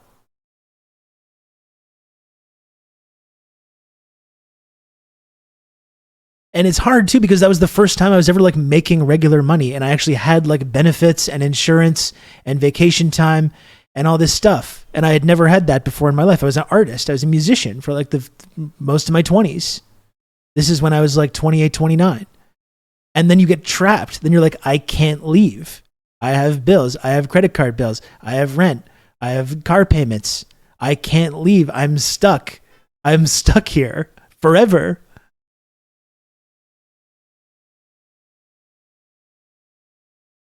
And this is how they get you, you know, and it kills you. It crushes you. It destroys your soul. And that's why, despite all the kind of like insecurity that I have now, I'm so much more happier and fulfilled sitting here in front of a camera and talking to people and passing my little digital hat around and trying to earn a small living from doing this show, because at least I'm not doing that. You know, I cannot live like that. And I know some people do live like that and they're able to do it. And like, you know, I no judgment here. I don't judge anyone that is in one of those jobs or doesn't feel like they can leave. I'm very fortunate and I'm very blessed and very privileged to be able to do something else other than that. Not everyone else has that opportunity. But fuck, that was really not good. Honestly, I was very unhappy doing that. And again, SV Harkin, I'm not talking about any specific brand, okay? At no point have I mentioned any specific brand that we're talking about. There's lots of different companies that make these kinds of products, all right?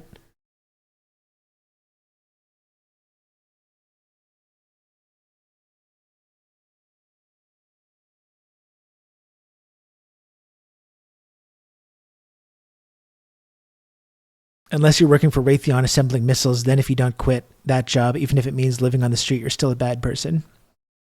Yeah, that's you. That's true. Yes. Like advertising is actually actively making the world worse, but like that's actually being responsible for like little kids being blown up.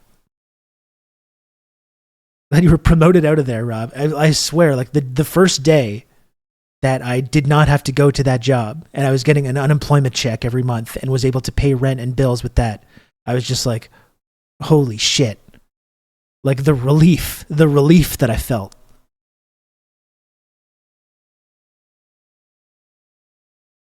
Every company has stories like this too, terrifying things a handful of employees know like an open secret. For sure, yeah. And again, all this stuff was made totally explicit to me. But remember, folks, if you do enjoy this program and you like hearing stories like this and you enjoy tuning into this show where we talk about all these kinds of things and we talk about news and politics and pop culture and alienation and all this stuff, if you can, please subscribe. Try to help me make the little number at the bottom of the screen go up. It's SUBTEMBER. So if you can, please subscribe and support the work that I do on here. Tips also very, very valuable and very much appreciated as well.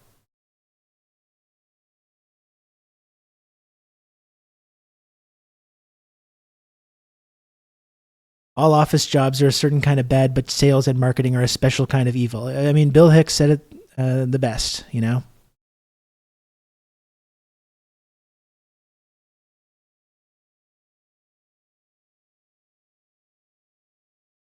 My office job put out a job satisfaction survey a couple weeks ago, and my manager reached out to me because they didn't keep my job so I don't lose my benefits and die. It was an adequate answer to what are your career goals. We're just not meant to live like that, folks. And again, I know some people are, there's no escape from it. And I feel very fortunate and very privileged and very lucky to be able to not be forced to do that anymore. My Twitch viewing setup is the equivalent of the reusable pods. Well, that's good.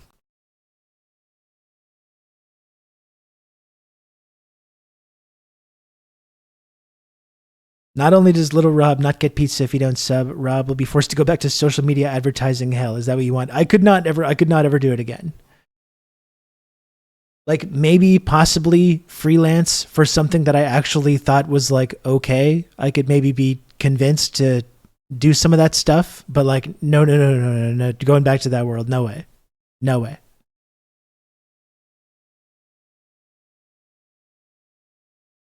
Not gonna happen.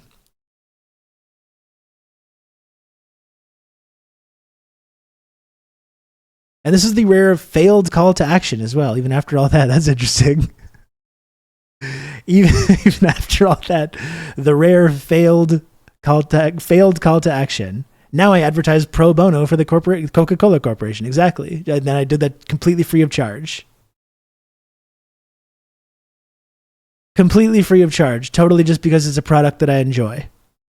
You can count on me. You're going to have good old Rob to talk you through all this.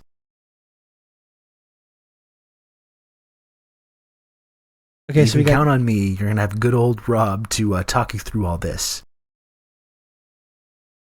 For some reason, when people can continue their Prime gift to Tier 1, it doesn't seem to trigger an alert or contribute to the goal. I don't know what that's about. Count on me. You're going to have good old Rob to talk you through all this. But Squatch Drew... Works for me. I have lived that hell and want to help you stay away from it. Squatch Drew, thank you for the gifted sub. Stone Corbell, thanks for the gifted sub as well. And Peacefire Now, thanks for the 4 months. Very, very cool. I appreciate it.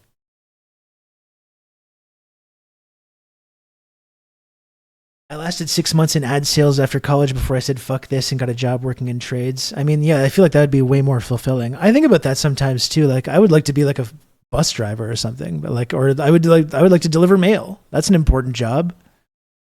It's hard because I've got physical issues now. Like if I had a job where I was on my feet all day, I think I would probably die doing that just because of the physical stuff. But that's an actually important job that's valuable to society somehow. Or delivering food. But because these things are not, the state is totally removed from it. Like delivering food is a super important job, delivering groceries, that kind of stuff. It should be a job that you can earn a good living from and get benefits from. But because it's all outsourced to these soulless tech companies sponsored by venture capital, the workers are like borderline slaves that can barely make a living from it.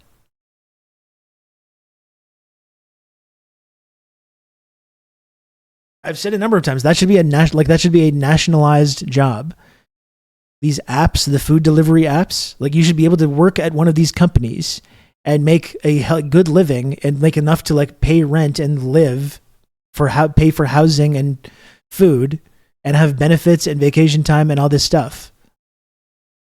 Like that's a really important job that people rely on. Mail delivery is tough. They start you on 6 days a week and throw you into the fire right off the bat when you start out. Yeah, I can imagine it would be tough.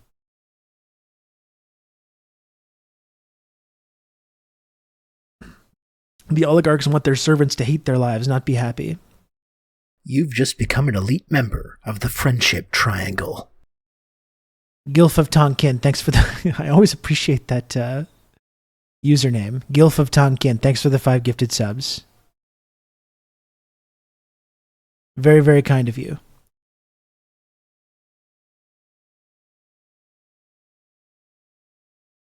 Delivering pizza was probably the most enjoyable job I've had. Manager was cool too. We all took shots of Jaeger and smoked blunts between runs. Okay, well that does sound enjoyable, maybe a little bit dangerous. Yeah, it's a little bit dangerous.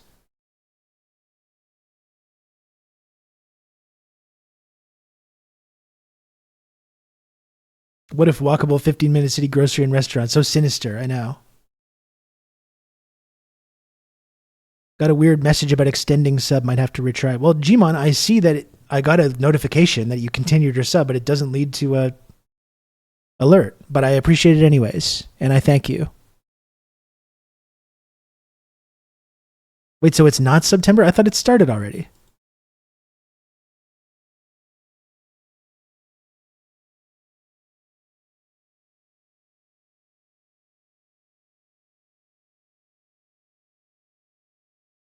Yeah, I think it started already. I see the September badge. So, folks, we do have a hype train now going. 11 subs to go to get to the goal. I'm just saying, you know, we got a hype train. It's September, 11 subs. It's not that much when you think about it. It's really not that much.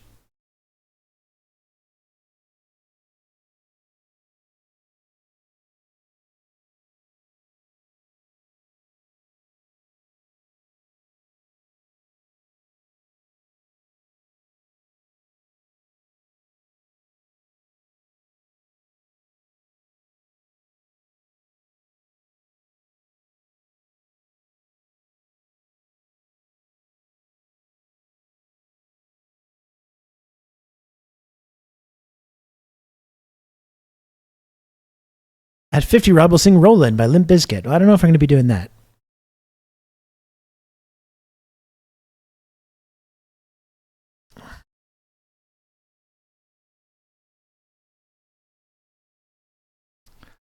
I don't know if I'm going to be doing that. I haven't thought about a next song. It hasn't really come up a lot over the last couple of weeks, frankly.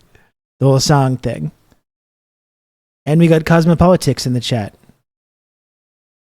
as well, looking for a giftie.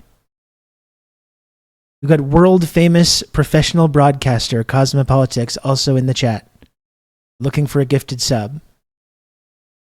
You can count on me. You're going to have good old Rob to talk you through all this. World-famous Twitch influencer Cosmopolitics. Thanks for joining the stream.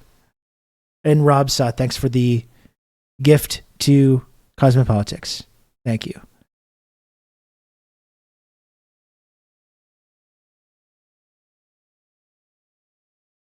It's just the ads. I think the discount wasn't showing up for me, so I went to desktop and it says the discount starts 10, 1 at 12 a.m. So midnight tonight. I still see all the banners and shit. They're trying to confuse us. This is how they divide us, Dr. Maggot. This is how they divide us.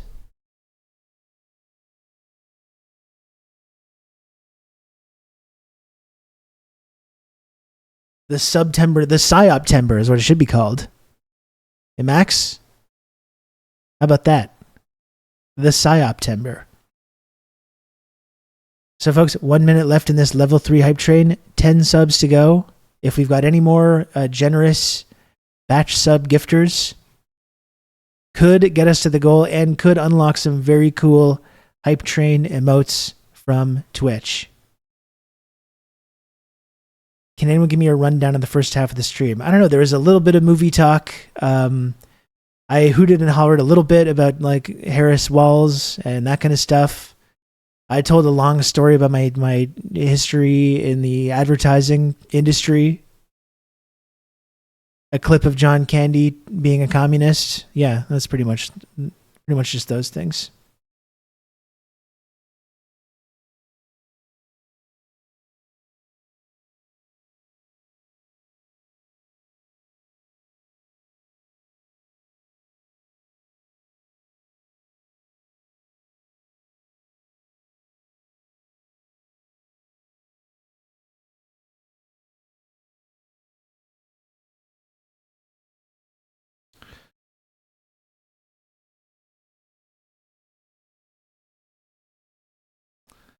$25 subs to go until Rob sings Candy Liquor by Marvin Seas. I don't think that's going to happen. Lovely. I sell advertising now. It's awful. It is awful. It's awful and painful. And it sucks. And it makes you demoralized and alienated and makes you want to die. I watched Night of the Hunter last night for the first time. I loved it. I'd never seen that guillotine. Is that the one with Robert Mitchum?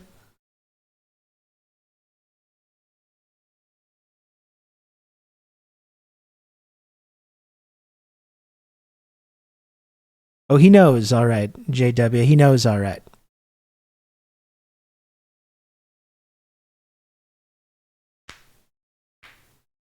You can count on me. You're going to have good old Rob to talk you through all this. Dr. Maggot, thank you for the gifted sub and for all the support. Thank you, Dr. Maggot.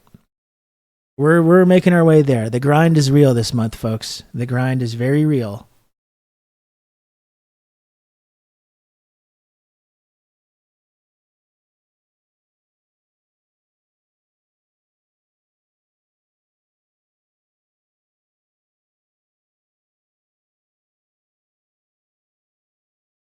I was on a Sigmo. I can't even say it. This is how bad I am with this like slang. I said Sigmo. My Sigma Ohio grind. That's me. That's me, baby.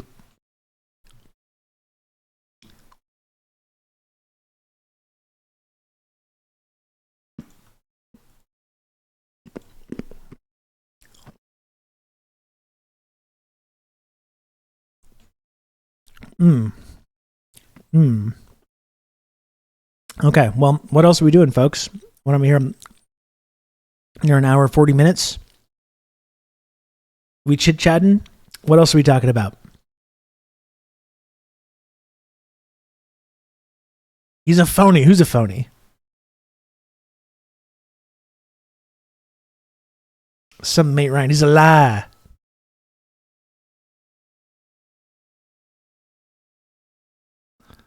Sigmo. Kind of Ohio Riz of you. Gosh. It just sounds so weird coming out of my mouth.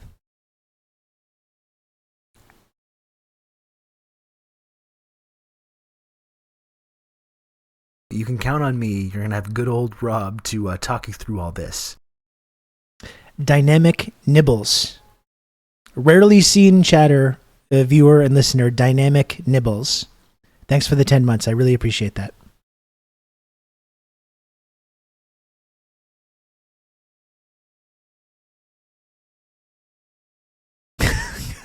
God damn. Oh, Lodane.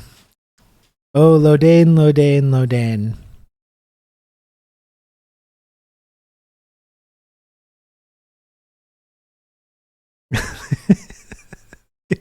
What are we doing now here, folks? Like, what? Give me some direction here. I don't know that I feel like hooting and hollering about the news. It's Saturday. It's supposed to be something special. It's our special day, chat. It's our special day. What else are we getting into here? I don't know if I can tell you any more stories about... That's my main soul-destroying advertising story. I mean, I could talk more about it, but like... I don't know if there's much more that I could say that would go beyond that, illustrating how soul-destroying that was.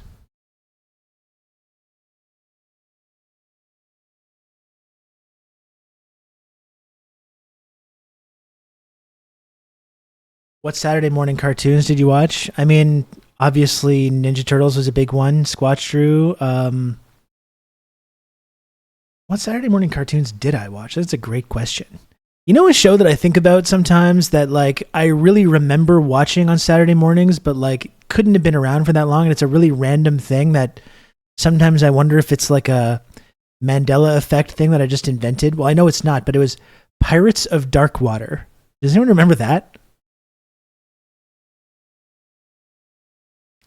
Rob watched the New Kids on the Block cartoon and Camp Candy. I remember Hammerman. Remember the MC Hammer cartoon? I watched that. I didn't watch Street Sharks, but as you may know, Esker, my son loves Street Sharks. He's a big modern Street Sharks fan.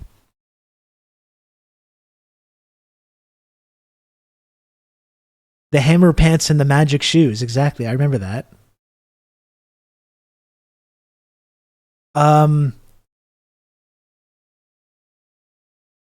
Oh, I don't know if there's been a reboot, but it's had a resurgence in popularity because it's like the 30-year anniversary. What was Howie Mandel's cartoon? Was it Howie's World? Remember Howie Mandel's cartoon? Joey's World? Joey something? Bobby's World. There we go. Thank you. Bobby's World. Yes. That was a big one for me. In the early 90s, the Howie Mandela effect. Is this anything? I think that's something. Yeah, I think that's something.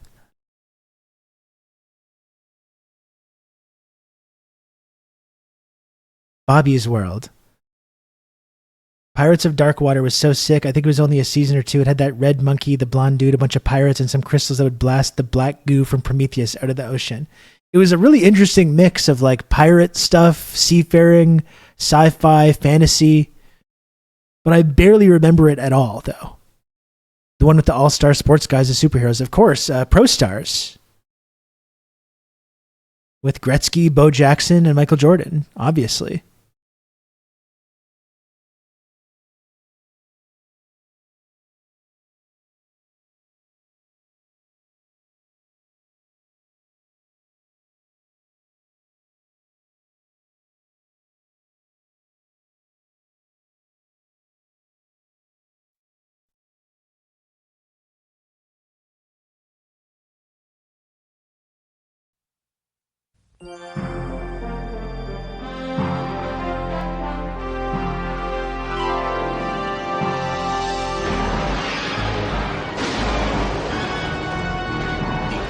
World of Myr is being devoured by dark water.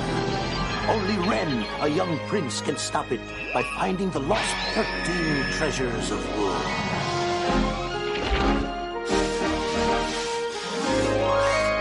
At his side is an unlikely but loyal crew of misfits.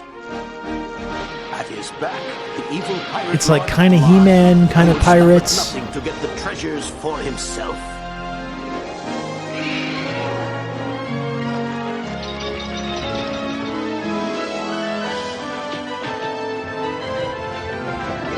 It's high adventure with the Pirates of Dark Water. Look at the evil guy's pale white. This is wokeness.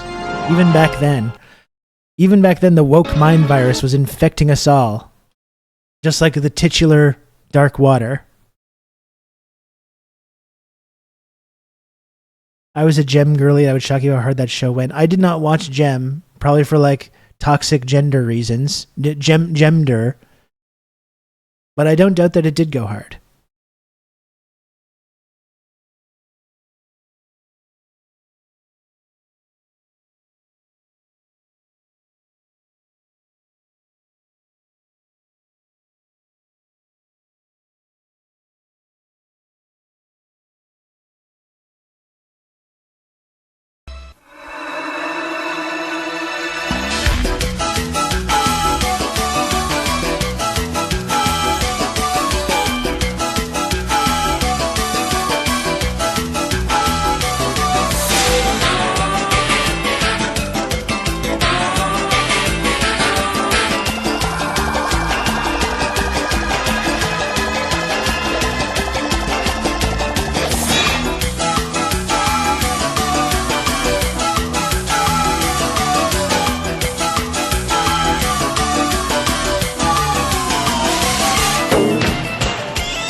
Very manic energy. Thank you, Sean. These are the important conversations.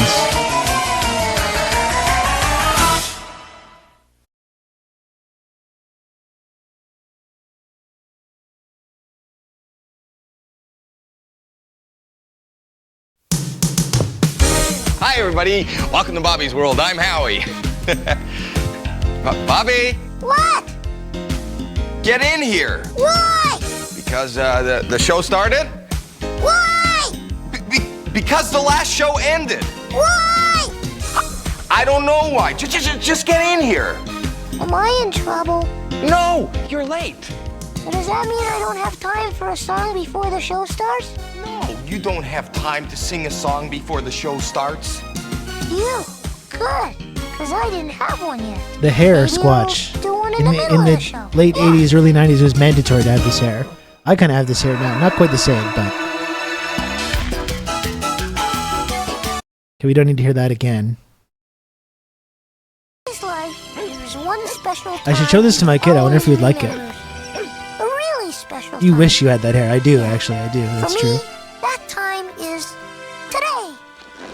This is the first day of my summer vacation. Hey! Sorry, Squirt, we're in a hurry. Oh, now you two stop here. What's so important that you have to rush out of here like a freight train? Guy, it's only the first day of swim season at the pool, that's all. And if we're not there early, we'll have to wait forever to get in. Hey, I'll bet Bobby would enjoy going to the pool, don't you know? Oh, boy! How'd you know that? Aren't moms amazing? Mom! Be seen with my little brother at a public pool? Not. Just like Little Rob. You can't be chewing on that stuff, buddy. Like every cool person in school is gonna be there. Oh, come on now, you two. He's your little brother. And I can't think of a better way to start the summer than the three of you going to the pool together. I can't think of a worse way. Do we have to take him? Now listen I really, here. like, I honestly have not thought about this until I think it was Squatch that asked, like, what Saturday morning cartoons did you watch? I don't think I've thought about this since 1992 or whatever it was. I'm having some weird, like, nostalgia sensations right now. You two, either you take Bobby with you or you don't go. Okay, come on. There's no warmer feeling than having your brother and sister include you in their activities. Oh, you'll have so much fun, don't you know? And Derek? The mom is pregnant for 7 seasons till the series jumps the shark. Then she gives birth to the floating, dirty talking baby that carries the following 2 seasons.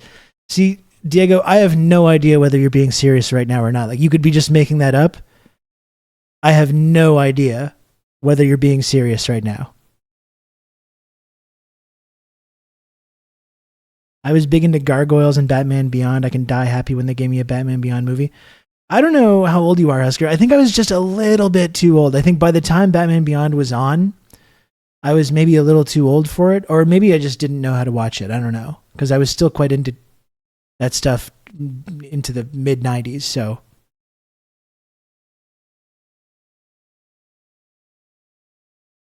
Yeah, okay, so I might have just been a little bit too much. Or, like, even though I thought it was I would be the age when Batman Beyond came out, and I probably would have thought it was cool, but I was like, no, this is lame.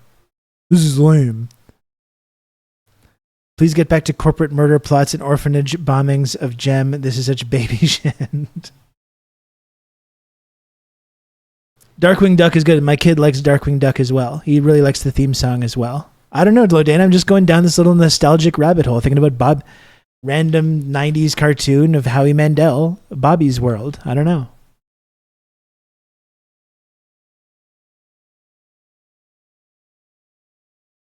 So much shit I passed on because I was a teenage contrarian little shit. It really does a number on you, doesn't it? When you start like thinking about like, oh, I'm too cool for this. You know? Yeah, I watched a lot of the animated series, but Beyond not so much. The Batman Beyond movie is really good though. Return of the Joker. I've watched that a lot because my son really likes that.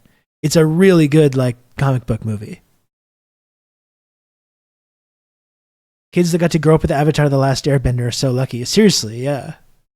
I watched that as an adult and really liked it. So when I was a kid, I probably would have liked it a lot more. Yeah, it really does a number on you though when you start worrying about being cool. You start worrying about being cool and what your little shitty friends are going to say about you.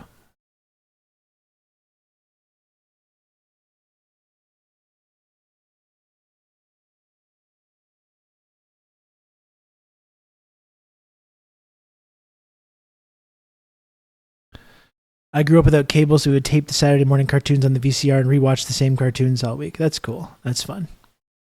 I remember when I got into the 90s and sitcoms and I got into SNL and stuff like that, I would always record those. Like some of those classic episodes of Seinfeld, I would record those and just watch those over and over. Or Friends, or I really liked Friends. Or SNL. I watched a lot of those old SNL episodes. For me, I only got CBS and PBS on rabbit ears as a kid, so I mostly grew up on PBS, Bookworm, Bunch, and Arthur. What about Ghost Rider? Any Ghost Rider heads? We got any Ghost Rider heads in the chat? Old Rob to talk Remember Ghost Rider? Hell yes, Ghost Rider, exactly. Dr. Maggot, thank you for another gifted sub.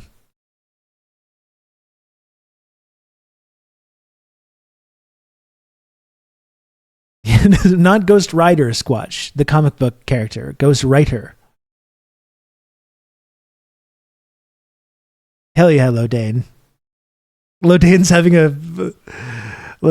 a fucking nostalgia based stroke right now. That's the exact kind of response that I want to get when I bring up this kind of stuff.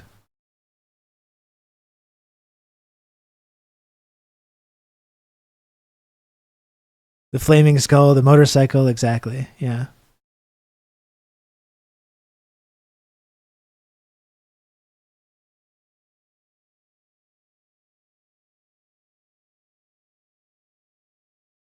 Rob's favorite SNL episode is the Mueller for Christmas. One of the ones, like, I just saw this sketch the other day. That the fucking Will Ferrell, Neil Diamond storyteller, like behind the music sketch. That is just crazy. I watched a lot of those that era of SNL when they transferred over from the old cast with Mike Myers and Dana Carvey and Kevin Nealon and Chris Farley and Adam Sandler, and they brought in Will Ferrell and Sherry O'Terry and Norm Macdonald was there and like all that stuff. I watched a lot of that. Jim Brewer, Chris Kattan, Anna Gasteyer. You remember that cast, chat. Biker Mice from Mars, Ollie Phoenix. It's another one my kid likes. He really likes, so my kid likes Ninja Turtles a lot. And he's obsessed with the idea of ripoffs. So not only does he really like Ninja Turtles, but he wants to watch all the Ninja Turtles ripoffs, like Street Sharks, like Biker Mice from Mars as well. He really likes Biker Mice from Mars.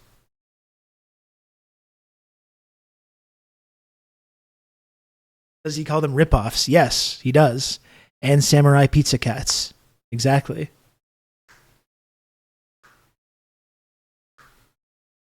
I read the Ghost Rider books. Okay, so you were a real head.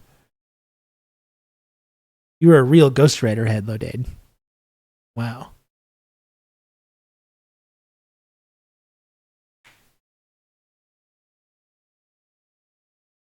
Does he call them rip? No, yeah, he calls them ripoffs, and it's not only just like cartoons. He's obsessed with like other things being ripped off too. I don't know why he's into this. Like I couldn't tell you why, but he watches these YouTube videos about cereal ripoffs, like cereals that are not like Rice Krispies, but are like crispy rice treats. And he'll watch these YouTube videos about all these different cereals that are like the off-brand versions of the cereals that we know and love. And I'm like, why are you into this? Why do you like this? Why are you watching this? I don't get it, but he just will watch it over and over and over. All the different cereals.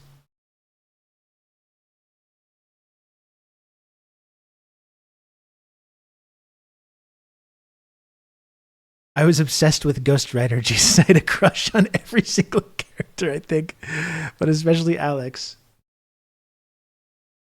Look, I'm going to admit something this is very embarrassing, okay? This is very embarrassing, Lodane, but because I care about you, I'm admitting this story live in this public forum. But one time, when I guess I was probably like 11 or 12, I wrote a little message to Ghost Rider. And I knew that Ghost Rider wasn't going to answer, obviously. Obviously, I knew that, right? But I was like, well, maybe just, what if? What if? What if I just write a little message and like maybe, I know it's not real, clearly, obviously. But what if I just write a little message and then we can just check? We can just confirm,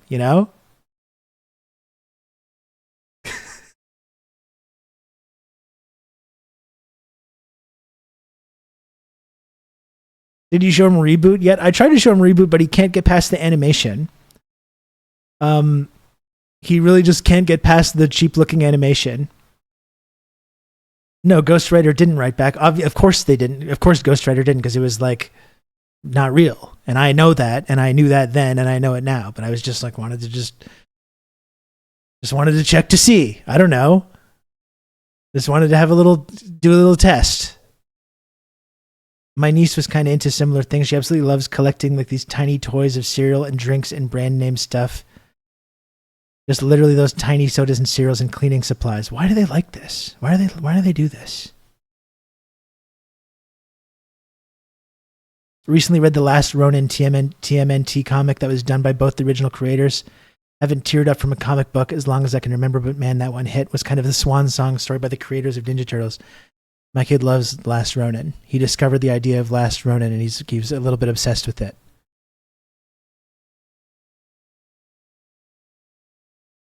I'll show you like a YouTube short that he's watched like 1,000,000 times. Let me see if I can find it.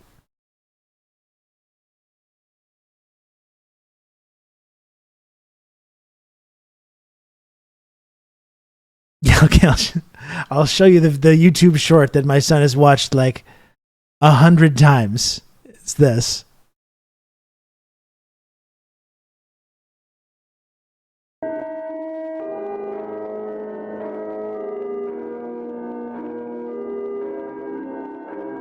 Oh, wait, no, sorry, that's not it.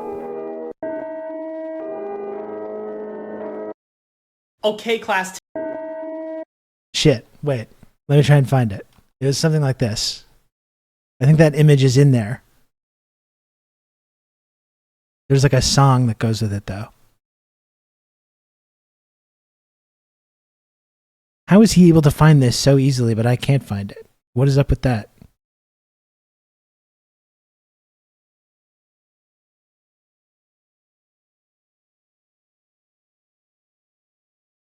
Who makes the best? Ah.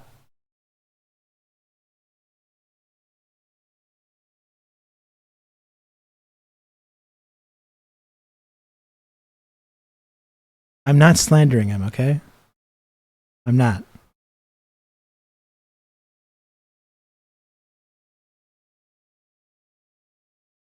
He's just watched all of these. I think it's this. Yeah, okay. It's this. He's watched this like over and over and over.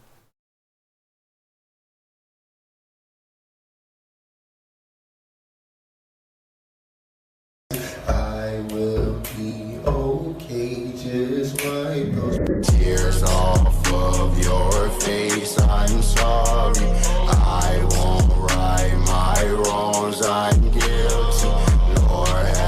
I will be okay, just wipe those tears off of your face. I'm sorry. Squat Gobbler, please. Come on. My wrongs, I'm guilty, Lord. I will. Squat Gobbler, please. We're trying to be serious here. We're trying to be serious here, and you're polluting it with this kind of filth.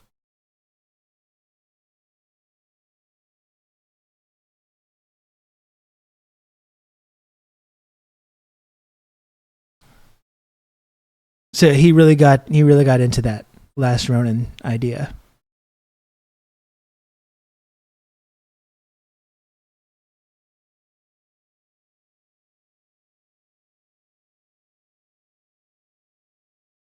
You have any local Montreal lore on Godspeed You Black Emperor? I think they were the original owners of Casa del Popolo, which is a really cool venue in the Plateau in Montreal.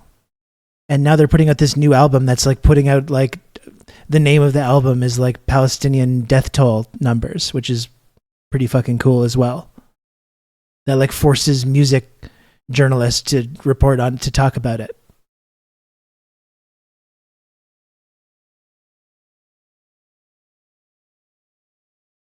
They were Constellation Records was my jam. Yeah, I hung out at Casa a couple times over the last couple of months, and it was really cool. I hadn't been for a long time. I went and had a drink on the terrace at Casa del Popolo just a few nights ago, and it was wonderful. Never saw him live, no. Maybe if I get a chance this year, though, I will.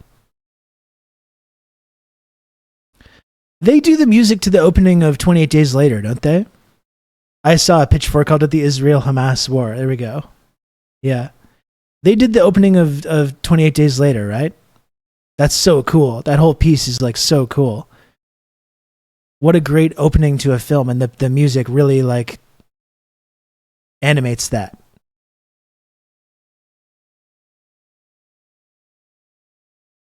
The song is called East Hastings. Okay.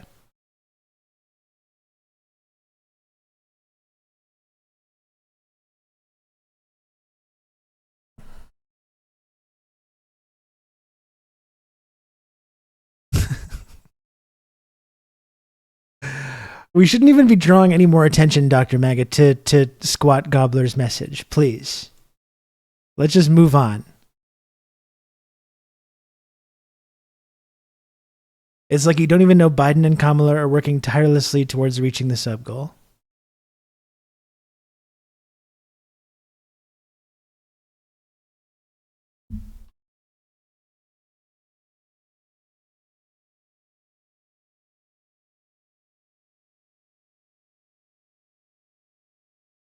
Working tirelessly.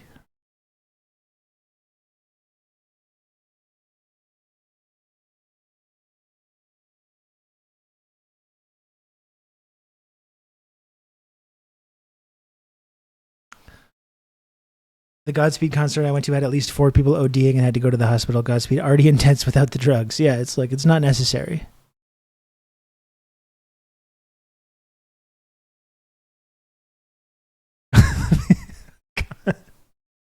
Now there's like a whole Streisand effect going on with this Squat Gobbler message. I shouldn't even have said anything. I should have just ignored that one. And I'm doing it more now. I'm doing the exact same thing now.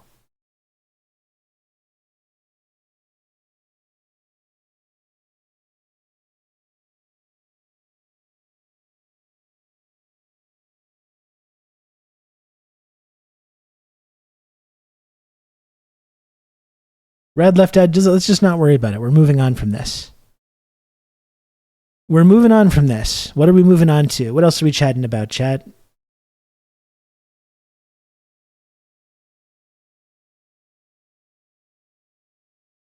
I didn't consider that aspect.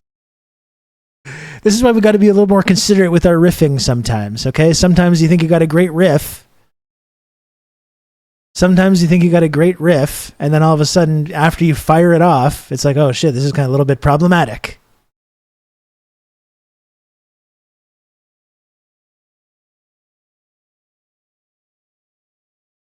I saw Liv's tweet, St. Lotus. We're really losing a lot by Brazilian Twitter being taken away from us. Brazil Twitter was like a cornerstone of the website, and it's being cruelly taken away. Okay, Barbara, come on now. Jesus. And just followed right now, Dad Fucker. I don't know what the hell's going on. I don't know what's in the air right now. I don't know what the hell's going on. Now the algorithm's doing some crazy stuff here.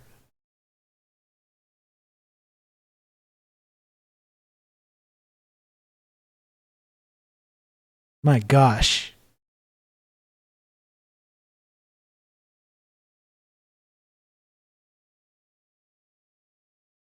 Are you not a DILF? Well, I'll leave that for others to decide.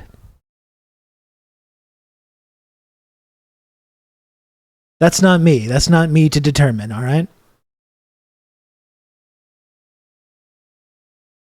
It was justly taken away. I mean, when you try to use... And it's interesting, Elon's whole thing of just like, when it comes to certain countries, you know, telling him what to do, it's like, oh, I got to follow the law. But when Brazil's like, can you not try and like do a fascist coup in our country? And he's like, no, absolutely not. And then they're like, okay, well, we're not going to have your company in our country anymore. And then he's crying like he's being censored and silenced. The fucking entitlement that these people have, like when not just Elon, but anyone that has that level of like wealth and power, the level of entitlement that they have. I'm just above the law. Whatever I can do is do whatever I want. It's so childish. These are childish people.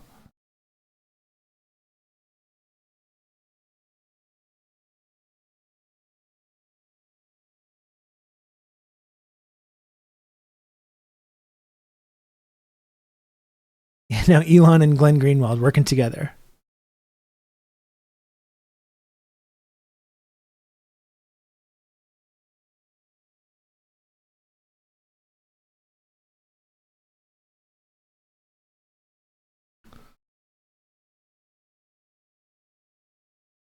Yeah, or Meta just telling the Australian and Canadian government to fuck themselves over the measures to help medias. Yeah. Exactly.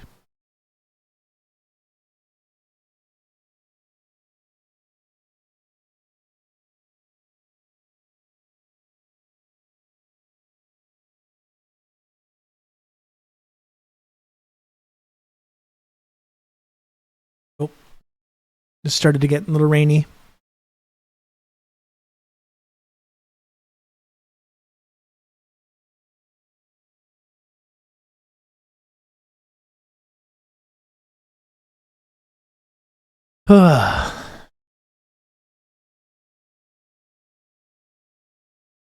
GILF, giraffes in long fabrics. That's exactly what that stands for. Yes. That's what it stands for.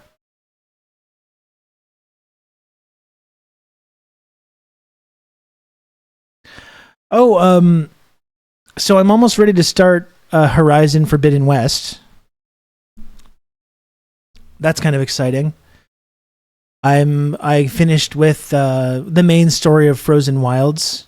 There's still some other stuff left to do on the map. I got to get rid of these. There's a couple of fire claws roaming around still. The Frozen Wilds. I got to get rid of those, but pretty much through the main story, and like I'm ready to start Forbidden West though. So that's kind of cool.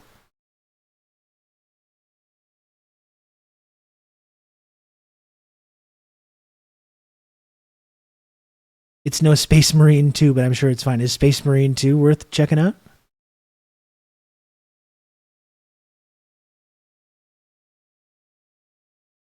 I still got to finish it. I'm about halfway.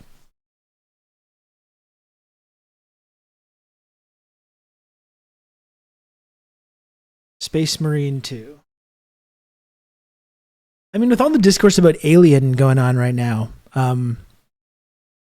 it is kind of crazy though that no Alien sequel has gone back to like the Colonial Space Marine stuff. Like that Aliens was like one of the best sequels of all time. It established this big part of that universe, and like no Alien movie has like touched that. I find that really strange. Like, how hard is it to just like do some more Space Marine alien shit? Like, that worked in one movie. Like, you can't figure that out.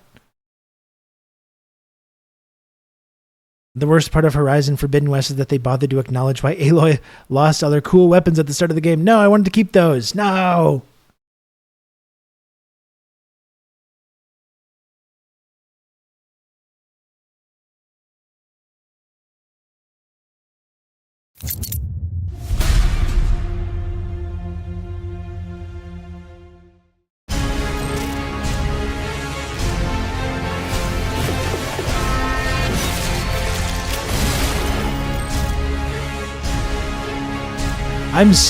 I know nothing about the Warhammer universe. Absolutely nothing. This does seem very cool though so far.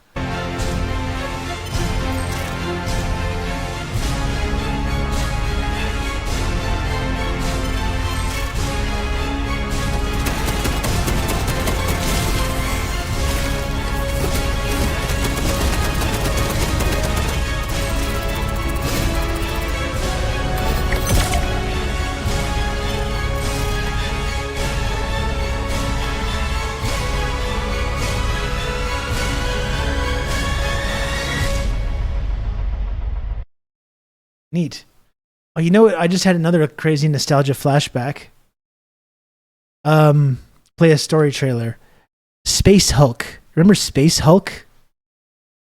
I never like played that game, but I remember like seeing it and being like, "Oh, this looks so cool." Welcome to Space Marine 2 before. I love it. Look at right, okay. Okay, I can't listen with these guys.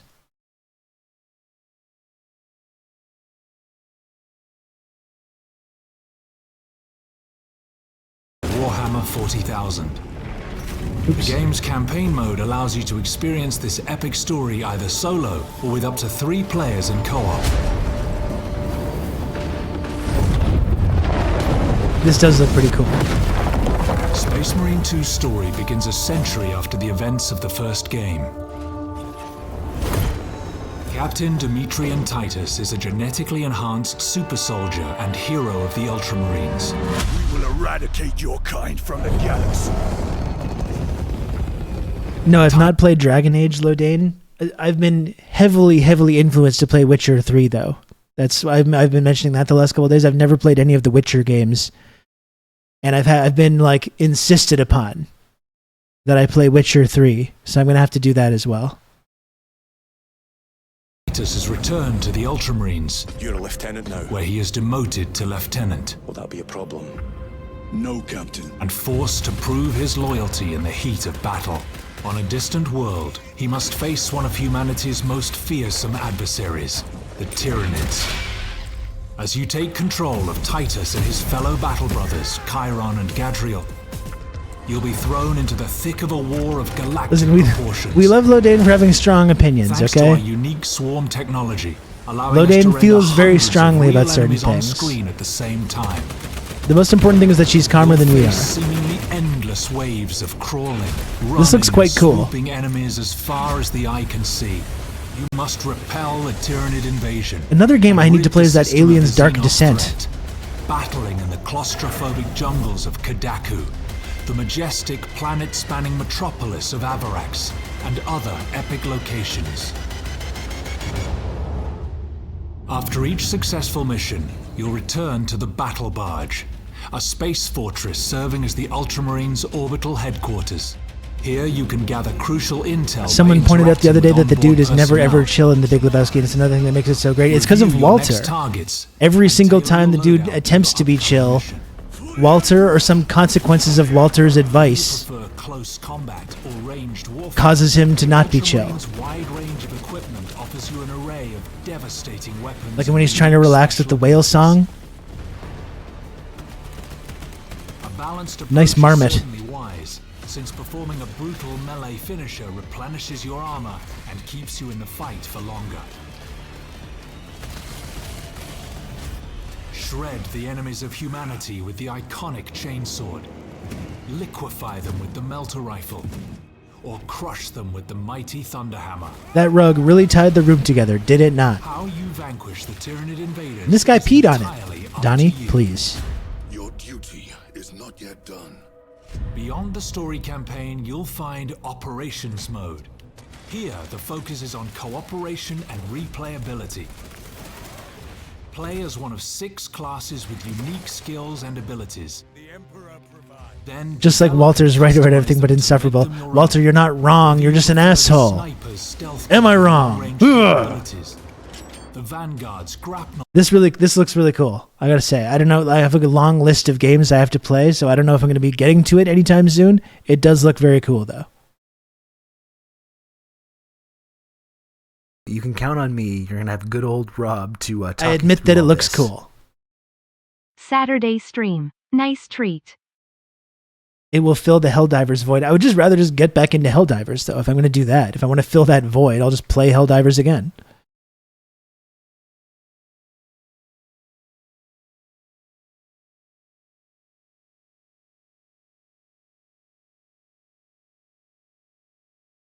Plunger Man, thanks for the 35 months resub at tier 2. Thank you, Plunger Man. 1 month away, Plunger Man, from the elite and exclusive 36-month, 3-year Pearl sub badge. I've been getting back into Helldivers. I still think it's a lot of fun when you're with a good group. That was the big thing, Risk Inverse. Like, I loved when playing that, when like the whole crew was on and you could log on and see people playing and everything. That was really fun. I really just got sidetracked by the NBA playoffs and just never picked it back up again, really. I know I've been following some of the stories that have been going on. I know it's gotten really crazy. I couldn't watch Lebowski for years. Turns out Walter hit a little too close to home. Now I can laugh at myself. Well, some of us do have a little Walter in us. There's nothing wrong with it.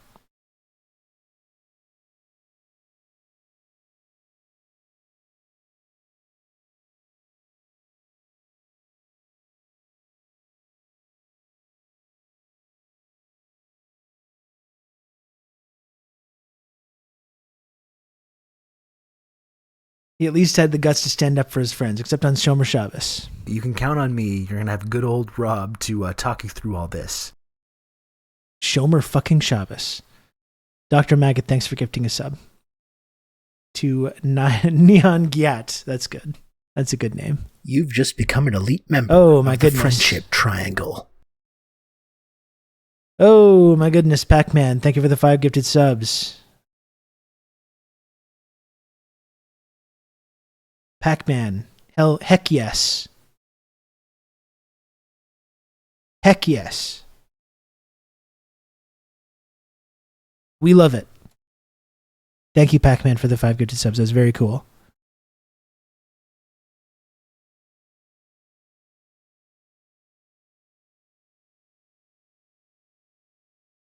Everybody's slubbing for the weekend.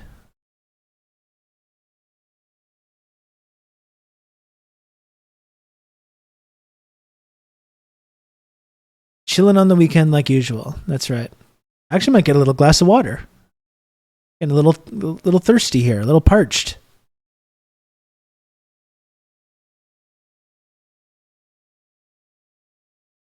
Even his respect for Lenin from a reactionary perspective makes sense to his character. He just sees smart, strong leaders who are effective, if evil or whatever. Or soldiers. The man in the black pajamas. Worthy fucking adversary.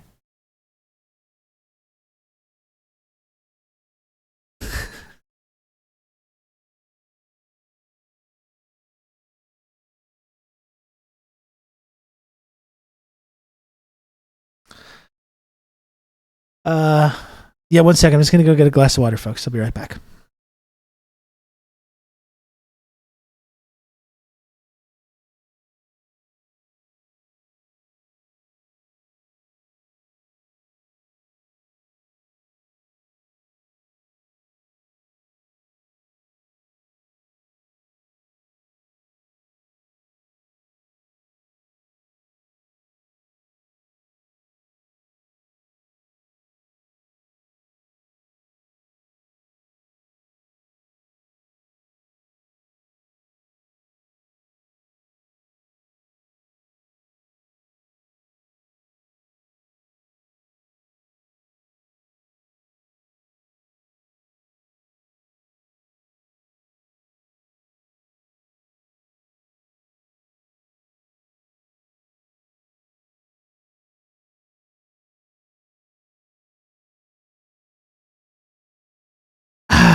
Oh, refreshing.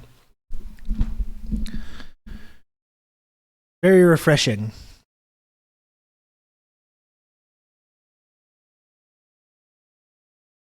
Ice cold water. It hits every time. Out of my Christmas mug.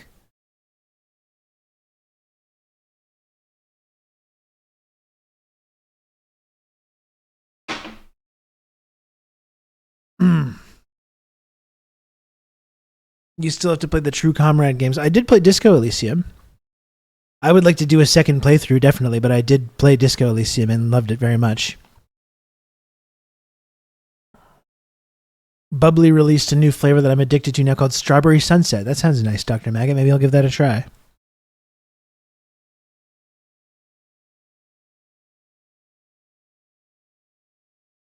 I love the music in the Whirling Cafe, in the Whirling Cafeteria.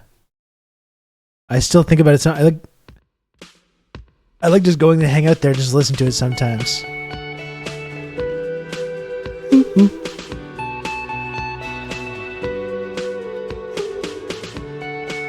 It's so relaxing. What a vibe.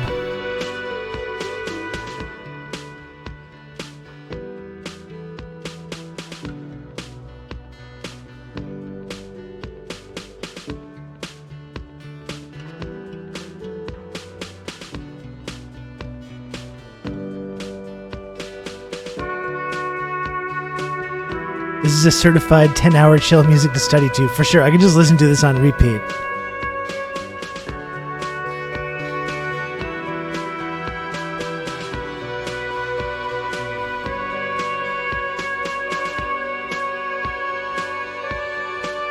It just makes me want to go hang out in a cafe in Revachol.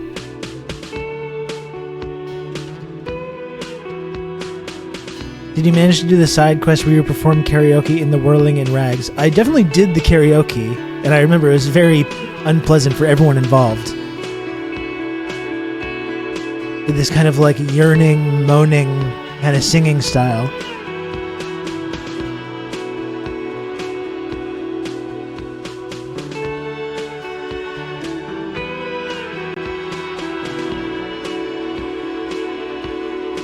And the sarcastic bartender there, what's his name? Is it Bart? Gart? What are we listening to? This is music from Disco Elysium that plays in the cafe in Revachol that you hang out in. You stay in a little room above there. It's one of the satisfying things, winning over Gart finally. He finally like stops talking with you with total contempt in his voice. You give him that little taxidermied bird or whatever. And finally he's like, all right, you're all right, I guess. Really recommend playing it, Diego. It's really cool. Really, really cool.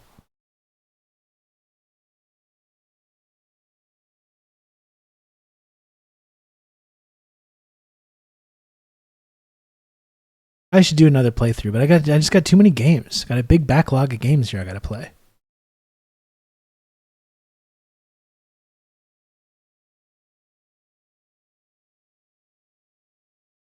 Yeah, I guess pirate it now if you can, because of the dev team who created such an iconic, incredible thing, getting totally screwed over.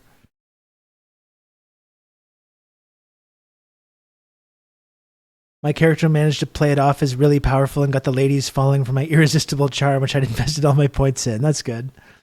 I remember my whole thing was just like, my whole strategy with that playthrough was just that, like, despite not having any fucking clue what was going on, and I had no actual like detective skills or anything like that, I started another playthrough where he could like figure things out. But my first playthrough, he's just fully just like a drunken buffoon. And like my whole thing was just that I was never going to admit that I didn't know what was going on. Like no matter how confused I was always just going to play it like totally cool, like I knew what was happening. That was my whole strategy, that whole playthrough. I got a pretty good ending too.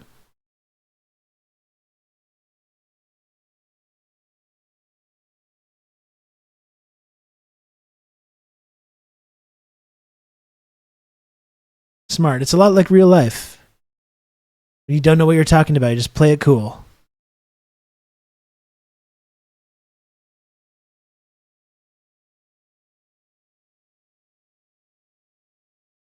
What are you talking about? Of course I'm an expert in this. I know exactly what's going on. You're in these like filthy clothes. Clearly coming off a multi-day drug and alcohol bender. Zero recollection of what your own name is or where your car is or your gun. This is all by my design. I know exactly where exactly what's going on.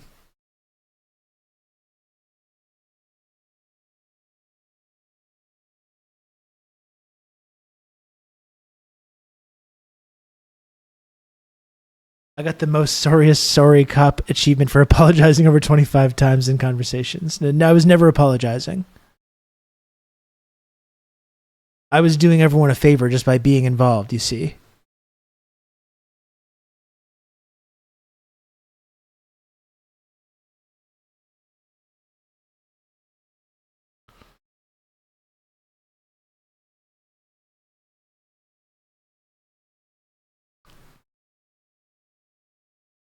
So, folks, do you have any like Labor Day plans? You doing anything? I'm thinking about doing a Labor Day stream. You know, it's not May Day; it's the fake bullshit Labor Day, but it's still a day off. And I'm thinking I'm going to do a stream. Would that be welcome? Would it be welcome to do a Labor Day holiday TRRS episode?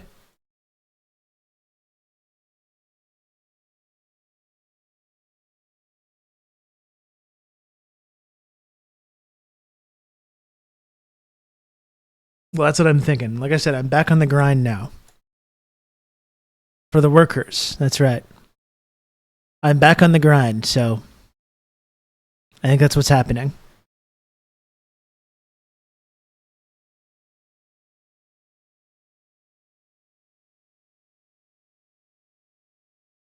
Anyone have any plans though? What are y'all up to?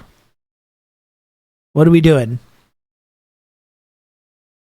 Are we just chilling? Are we just zoning out, disassociating?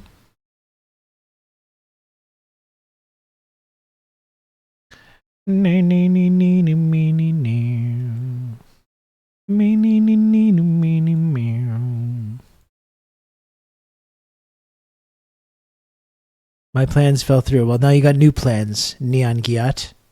You got new plans. You're going to be right here with your people.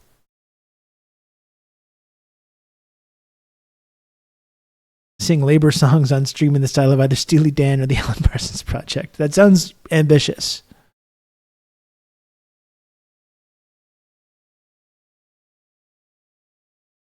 We're having my wife's mom and her partner over. Well, that sounds like it could be really cool or really not cool. Risk adverse. I don't want to be too make any assumptions about your family situation, your in-law situation. Can you talk nonsense words to us while we collectively zone out? I'm going to read the entirety of Finnegan's Wake. I'm going to sit here on Labor Day and read the entirety of Finnegan's Wake for your viewing and auditory pleasure. That's what I'm planning on doing.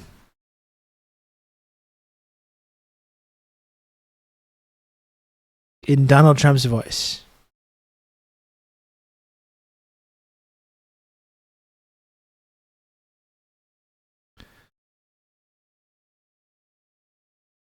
You have to read it in an Irish accent, obviously. I didn't even think I needed to say that because that was clear, and that's one of the accents that I'm really good at doing as well. So should be no problem. Should be really entertaining and engaging content for everybody.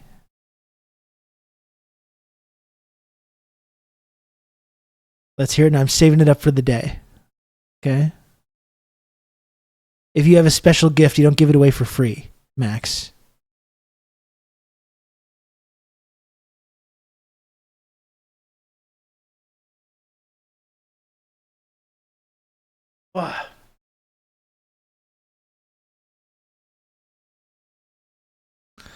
Watch the Lisa Simpson as we march day and night by the big cooling tower.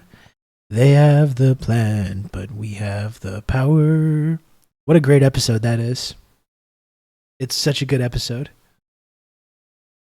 It is really crazy how close classic episodes, how packed they are with jokes. Like, it's just absurd.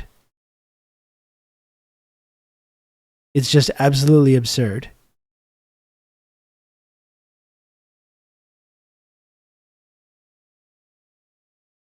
Just that one episode, I think I was talking about it the other day because I watched it recently.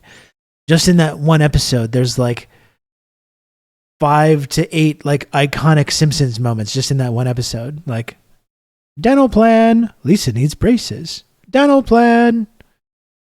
All the stuff with the dentist. Why must you turn my office into a house of lies? And that's the tooth. Oh, I left the gas on.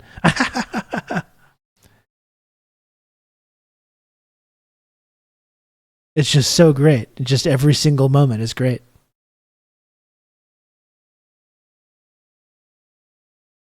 It still rings in my head every time I think of the dentist. Of course it does, and it should. My favorite episode was the Insanity Pepper one. Oh, that is a good one. That's a little bit like, what is that, season 8? It's like season 7 or 8, that one. A little later, but that's still a really good one, though.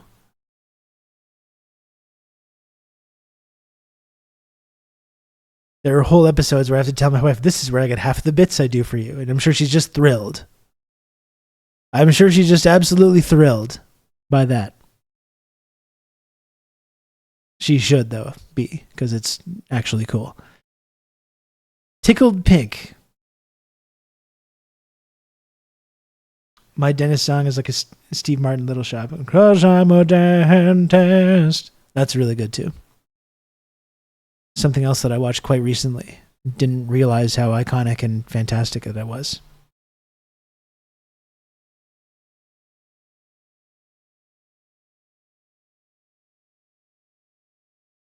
And freaked the shit out of me as a kid.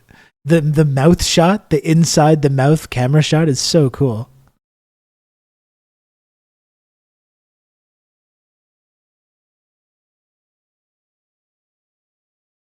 The kid leaving with the painful headgear.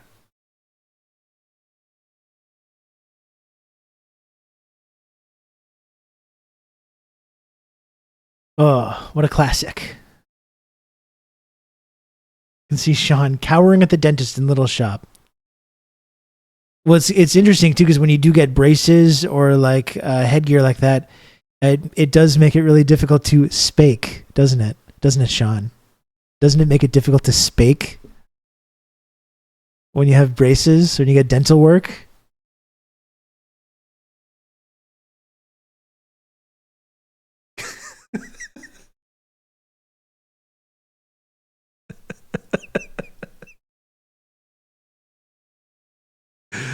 Sharing my deepest childhood fears. No, you're not safe. You're never safe from this. Okay, it's a thing now. It's a thing.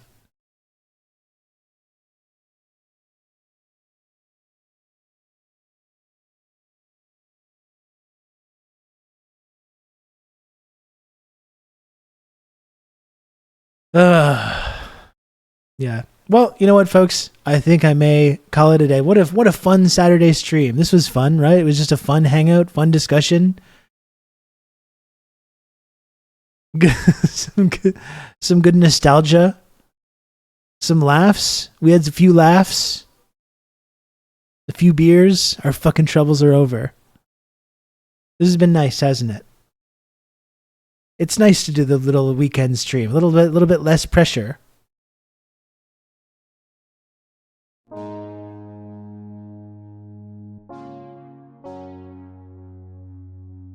Nice to hang out while I made brunch. Well, Neon Gat, I hope you come back on Monday. I'll be back on Monday.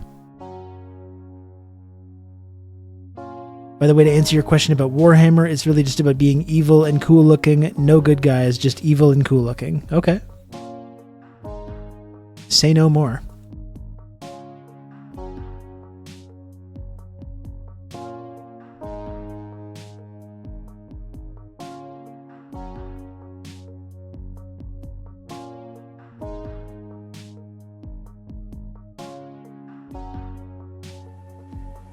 The plaster walls were made from crushed clamshells and horsehair. Bricks were imported from Thank you, Lodane. This is you're in the circle of trust, okay? That dusty chandelier. Yeah, it seems like he's lived here. You're in the circle of trust. That's how I'm able to talk about this.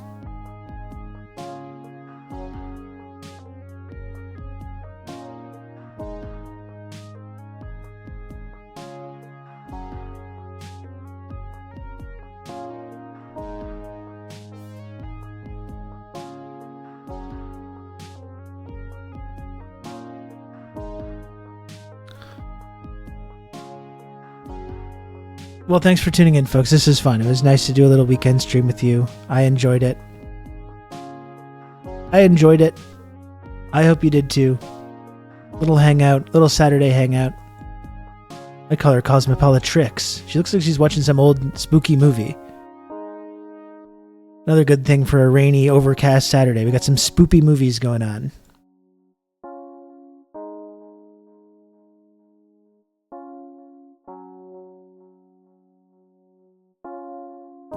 I haven't talked about this, but I've actually been sort of an idea ghostwriter for a bunch of nerds from an animation company here in Copenhagen, and they'd send me one idea they had, and I'd fix it, flesh it out, and write an entire plot around it, and they'd slip me some Scandi bucks, but now they just use ChatGPT, and the AI ideas are shit.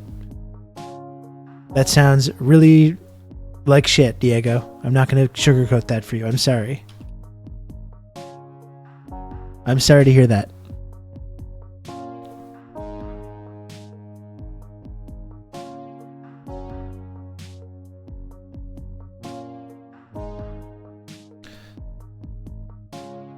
Oh, I'll be back on Monday, alright, gang?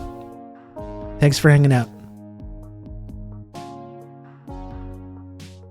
Goodbye.